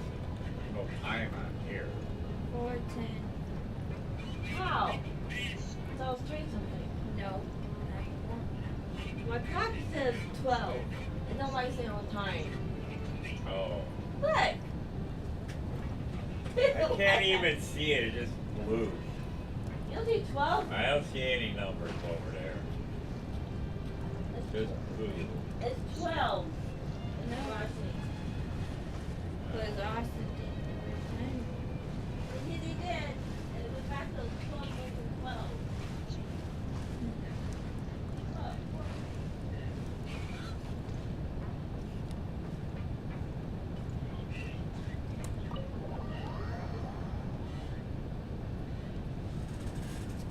Paimon's own. Yeah. Other than food, Paimon does have her curiosity. But.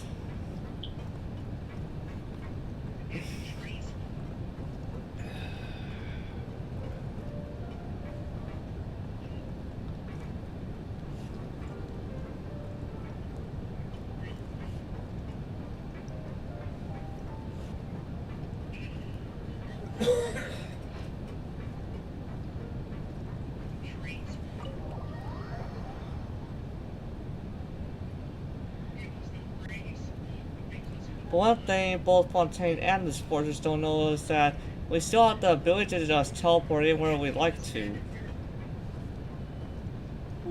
So the usual way for people to get out would be that they would have enough credit coupons to, I guess, get out. Either that or be done with their sentence. This place is known as the Pancration Ring. Sometimes we have criminals who have more energy than they know what to do with. Their daily work alone isn't enough to an outlet for them.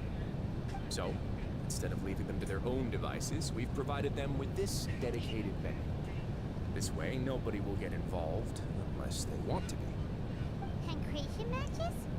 And you can earn extra coupons? Oh, what do you think, traveler? Interested? But I must warn you that your sentence will be extended if you fail to restrain yourself and end up seriously injuring or killing your opponent. So, did you set this place up too? No, actually. I just granted approval for the After organizer to use this visitation. area to build the ring, and I collect a portion of the proceeds in return. Of course, the fees are also quite useful. What? Oh boy, oh boy. Oh. You mind if we ask what they're used for? Sure. What are you Ensuring complaining personal about? safety, maintaining the arena, and resolving any conflicts that arise. Why? Are you interested in how to manage a pancration ring? What? Oh, no. 6 I o'clock? was just wondering if that's how you paid for everyone's welfare meals. A reasonable guess. I see you have a talent for entrepreneurship. Oh, you hear that? Paimon has a talent! So we can start a business here? That is something you can discuss between yourselves later. Let's move on for now.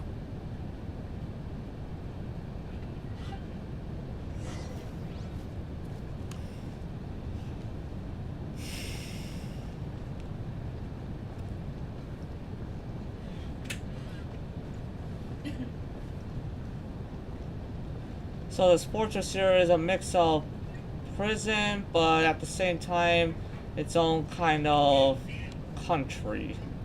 But there's not exactly a ruler.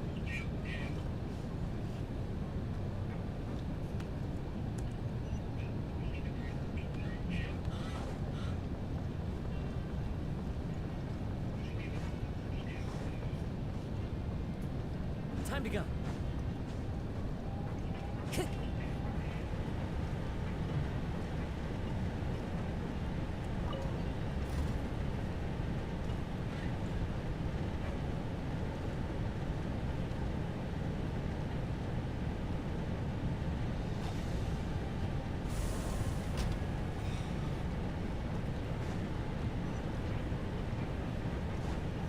Time to go. If the Aersons can speak positive around Matthew, Megan, I guess okay.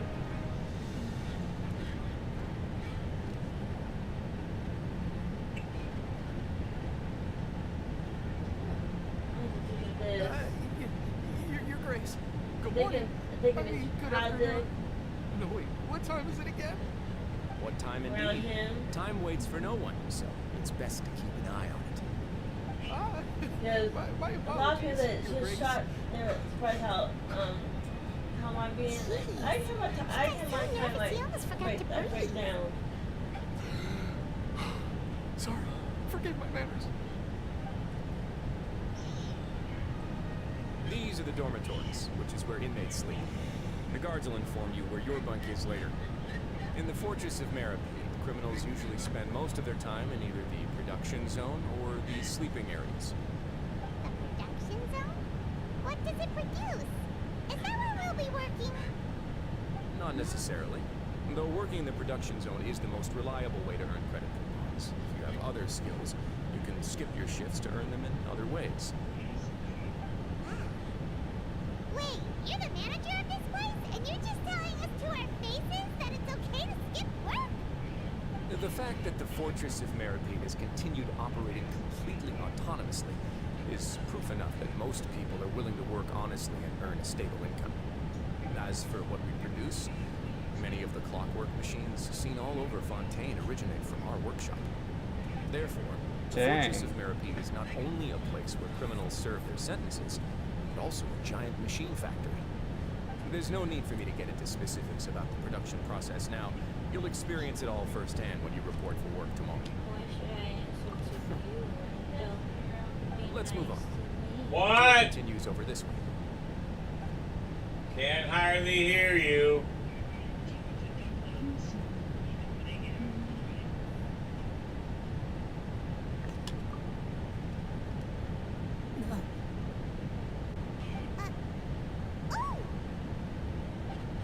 How was Lenny there? I thought we cleared his charges. You really scared me there. I didn't expect to see you here, Your Grace. Well, the Aersons want I to go thought tonight, maybe I Megan. was so tired from work that I was starting to see things. The only thing you should be seeing is the work in front of you. Stay focused and keep up the pace. Oh, is something the matter? It's nothing. Paimon's just worried about how hard we'll have to work tomorrow. That's odd. Did we just clear Lenny and his sister of their charges and somehow Lenny's here?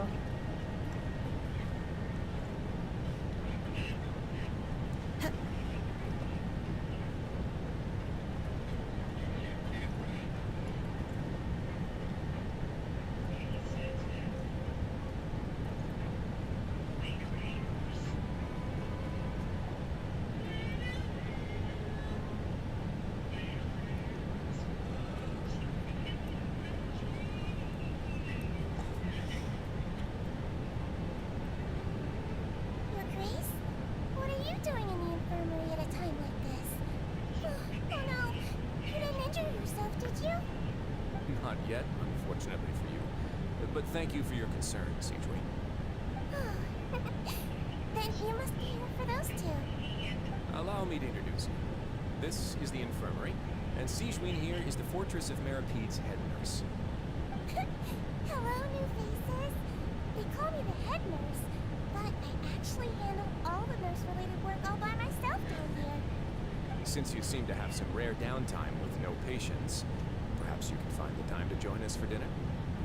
Oh, then these two must be some important convicts. Sure, I'll join the welcome party. Thank you. Your presence will be the pièce de résistance for today's tour. Oh, so the tour part is over now? I believe I've already covered the primary aspects of life here in the fortress. As for your work, there'll be someone else to guide you through the details. Is there anything else? I seldom conduct tours, so why don't you just ask if you have any questions? Well, this is our first time here. I'm not sure what to ask. Then let's head back to the coupon cafeteria. Maybe a meal will help you think up some questions. You should at least try to be excited. Our free meals are actually pretty good here.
Let's see here. How does it feel to put Genshin on like full pro rate does on this gaming laptop, and pretty much it's running smooth and all that. Lenny has magic, don't get it mixed up. What do you mean here? Like Lenny somehow got down here on his own kind of will? Because as far as I know, I thought Lenny was cleared up his charges. Like we helped out with that. He shouldn't be down here. It made it sound like living conditions in the Fortress of Merripede wasn't very good. Who would have guessed that criminals get to eat tasty food like this every day? You have to, you go in there, order and bring it home. Or eat there after, whichever. Managed to draw? Seems like you two are quite fortunate. Jonathan offered It actually has nothing to do with Jonathan wants this case. anything I had a word with Walls, so I didn't have to draw lots like everyone else. Megan just gonna guess at it. You mean the meals are random? Yes. What you get to eat depends completely on your luck. You said, You could say that it's a distasteful little game that Chef Walsey likes to play here in the cafeteria. I'm a newbie. If criminals got to eat tasty food like this every meal, the crime rate in Fontaine would We wouldn't be going by early in the morning. We wouldn't be going till Hold on guys, I'm just going to switch from earbuds. Tomorrow. We'd be going up there. I don't know, I'll depend on. Well, that's when I go. I don't go in the morning. Night. No, the morning's open too. And then they want to talk. Excuse me. Did I hear you mention Nervette just now? I've been wondering how he's doing. Tonight, so I know that. Is he busy with work? Where he came to Has he been heaven. taking care of his health? He seems healthy no matter how you look at it. But he works so hard all the time, so it must be really tough. Well, I'm ready to go whenever. This game don't boot you out, so I can stay here. Well, for me, I could just end the stream off and Genshin doesn't kick you. They don't? Yeah, as far as I can check, Full Pro even tested that himself in the past, and Genshin doesn't kick you for being, you know... Sounds like it. That's why I said you could probably eat there or take it home.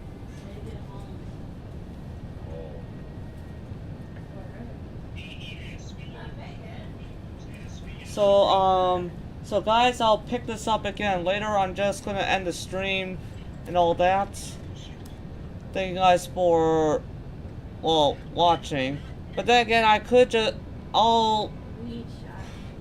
let's see, I'm just gonna switch from earbuds to speakers. But then once I know that I'm at, whoa. So, yeah, the interesting thing is that they made it sound like this certain place that is actually have an entrance underneath a part of Fontaine. So when they originally made the place, all the prisoners had to actually work enough to get enough coupons to afford meals. But once there was a change of the leader of the place, then they basically make sure all prisoners get a feeding at, you know, during certain times each day. But just to mix things up, so that way not everyone in Fontaine commits a crime, so they can just, you know, have free food in their life. That the chef kind of mix it up where someday you may get a meal, but it could just be very basic to something that you can get at a gourmet restaurant. But the traveler at Paimon's first meal, since the warden talked with the chef, their first meals is already some gourmet stuff.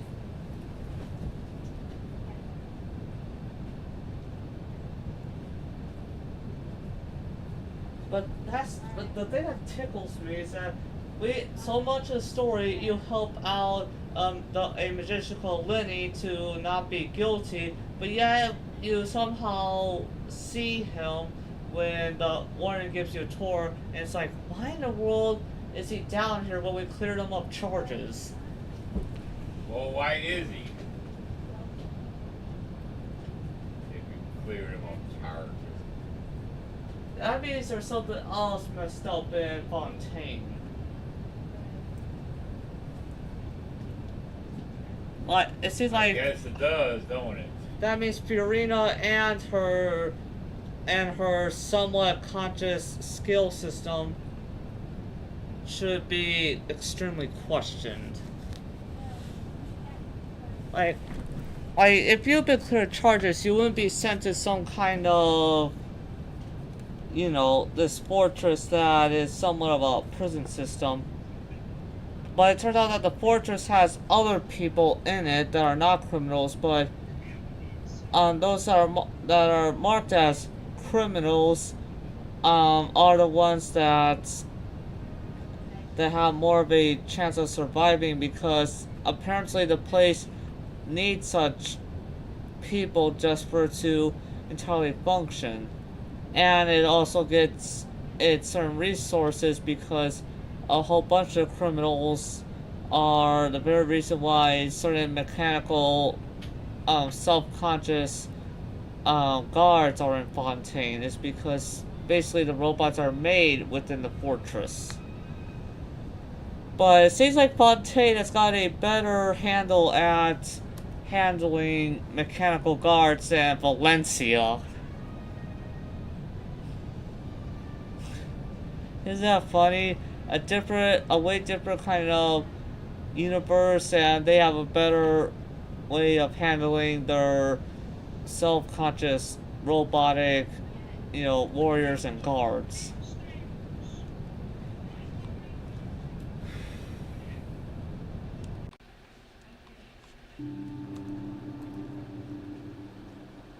It sounds like he hasn't changed a bit.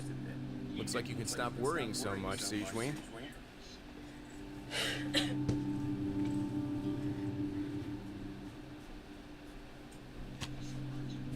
Oh, that's good.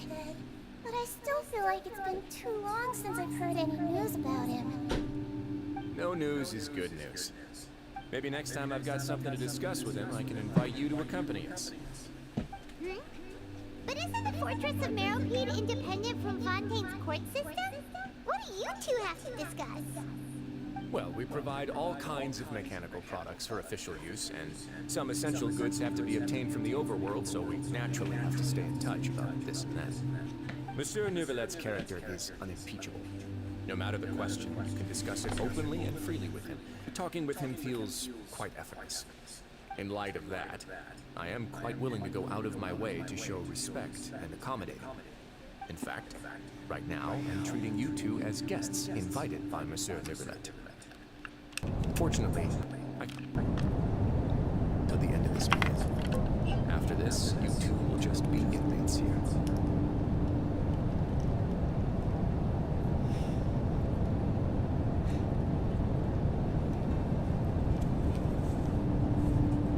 Well, the traveler, aka whatever you name the character, he or if you select play as a female, that basically you'll be still be serving time at the fortress under cover until you're done. I guess until the investigation's done and some other thing, and I'm pretty sure that something would of course be hopefully then just quickly clear up, and then of course we'd be just then leaving the prison. You're very welcome. Well, new life awaits. And now, Christian, you there? What is your journey?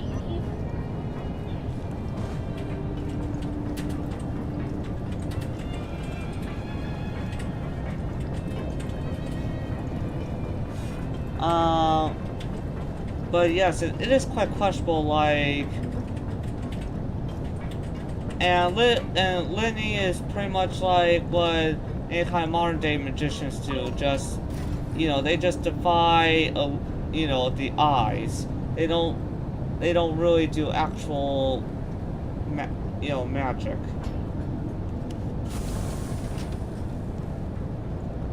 But of course, because of how some people have used in the past, well, the actual history, I would say, to magic is that because how some people misuse it or whatever, God would at some point just cut us off from magic, and that the only possible magic that would exist nowadays is the dark kind of, well, the certain known dark side, or the kingdom of darkness.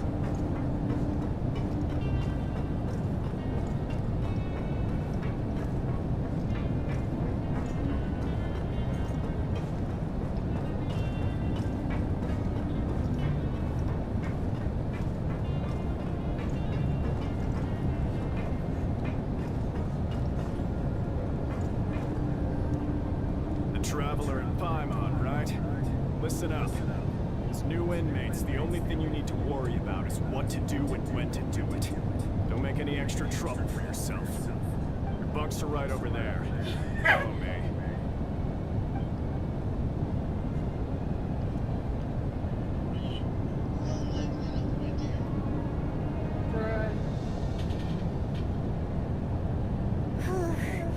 So this is where we'll be sleeping from now on. Oh, I can't believe this. The days of staying home and reading detective stories are like a dream now. By the way, Traveler, we saw a lot of things. Well, we're down here only because we're under investigation to make sure of whatever Mr. Tartaglia is guilty of. That if it's something that Fontaine should really put him in this fortress for. But we're actually here to help Neuvillette. Is it possible that he knows we're here on a mission? Or is Paimon overthinking things? Yeah. I think the warden may be already onto us that we were just sent down there just to help to investigate and get info if anyone's been wronged in the fortress. but he's still playing by our undercover. I just think the warden himself is, you know, that he's definitely sharper. He's definitely being sharp here.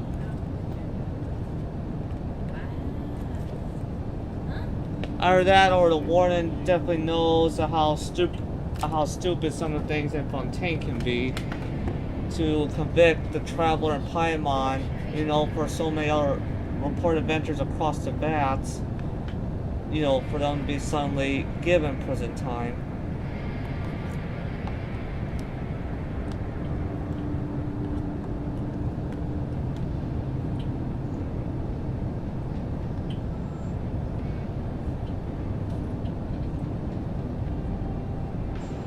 Sorry guys, it's just that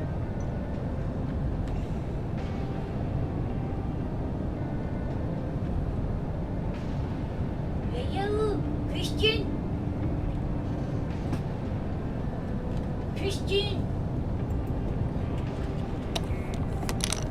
Is he on here yet?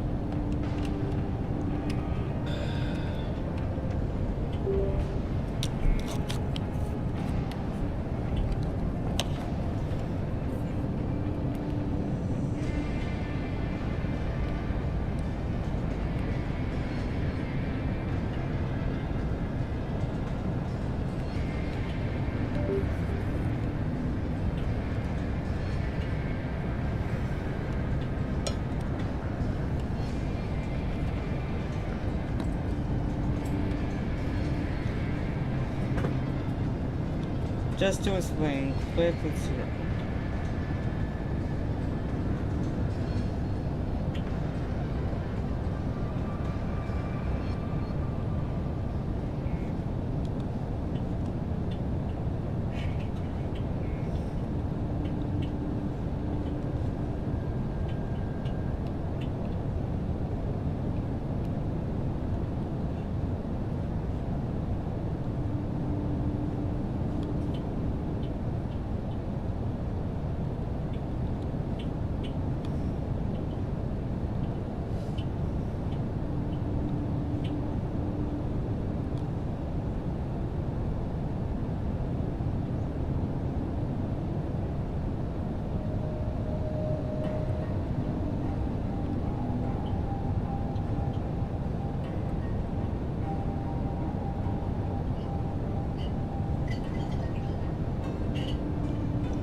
Let's see.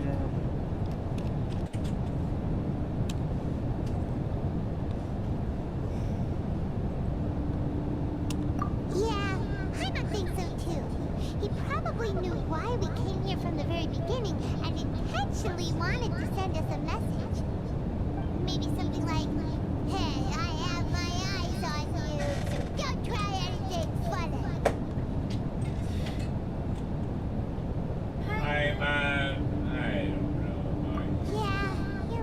But do you think the world? But do you think because of the on the first day a certain, you know, fortress, kind of fortress slash prison that somehow on the first day we have quite nice of a meal on the first day? Police need it just seems to already show up that the warden possibly already knows the reason why we're there and possibly even knows that we're undercover. Because I'm thinking he must already know of all our exploits and deeds before coming to the fortress. So he probably already knows that we're here under secret cover. Yeah, that's what Paimon was thinking too. Paimon almost spilled the beans when we ran into him. Fortunately, based on his attitude, it looks like the Duke sees Linny as just another inmate. We worked so hard to help clear Linny and Lynette's names, and yet we turn around and bam! He's in prison anyway! Oh, right! Linny and Lynette are from the House of the Hearth. They work for the Knaves, so they could be here to investigate too! Ah! That could be another thing too. What if, other than the Traveler and Paimon, that they allow Linny and his sister also down there to do, possibly near the same investigation? You know, so that way there's four investigators going on. Why would I know? Huh? Oh, it's a card! Paimon didn't notice it earlier. It looks like a magician's prop. Lenny must have left it here. He's in prison and still doing his little tricks, huh? Let Paimon have a look. It was nice to bump into you again. Let's catch up in the production zone tomorrow. What in the world? It's reading like he's greeting a buddy on the street. Paimon thought he read something important. Ready to go, Megan? Austin, ready to go? Yeah, Austin, you ready to go? If you say Currently, so, the Traveler and we can Paimon are ask having a what's going on combo, so tomorrow. once that's Let's get some finished, rest now. Yeah, cutscene.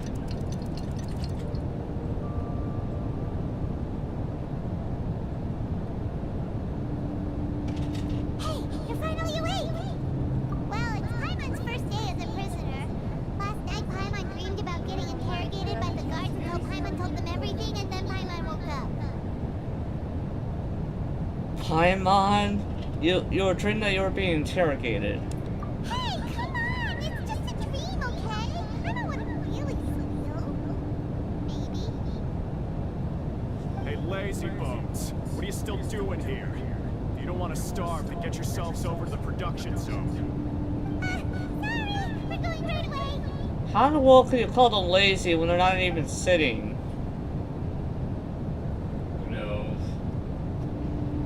That's one thing that this YouTuber called a professional also kind of spoken out, is that it's some kind of stupid America stereotype that if someone really wishes to sit down while they do any kind of work, that somehow they're still being considered a bit lazy, and I had to agree that it seems like very stupid, don't know where it comes from, and hopefully at some point that is, stopped where, people in America, whatever the certain position or job is, that if they really want to, that they'll allow them to sit while they do their work.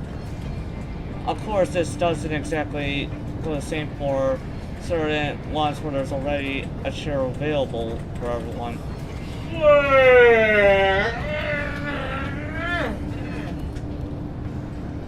Well, I can definitely just, stop my stream and sleep my gaming laptop now. Well, you're the only one we're waiting for. All I have to do is shut my screen off.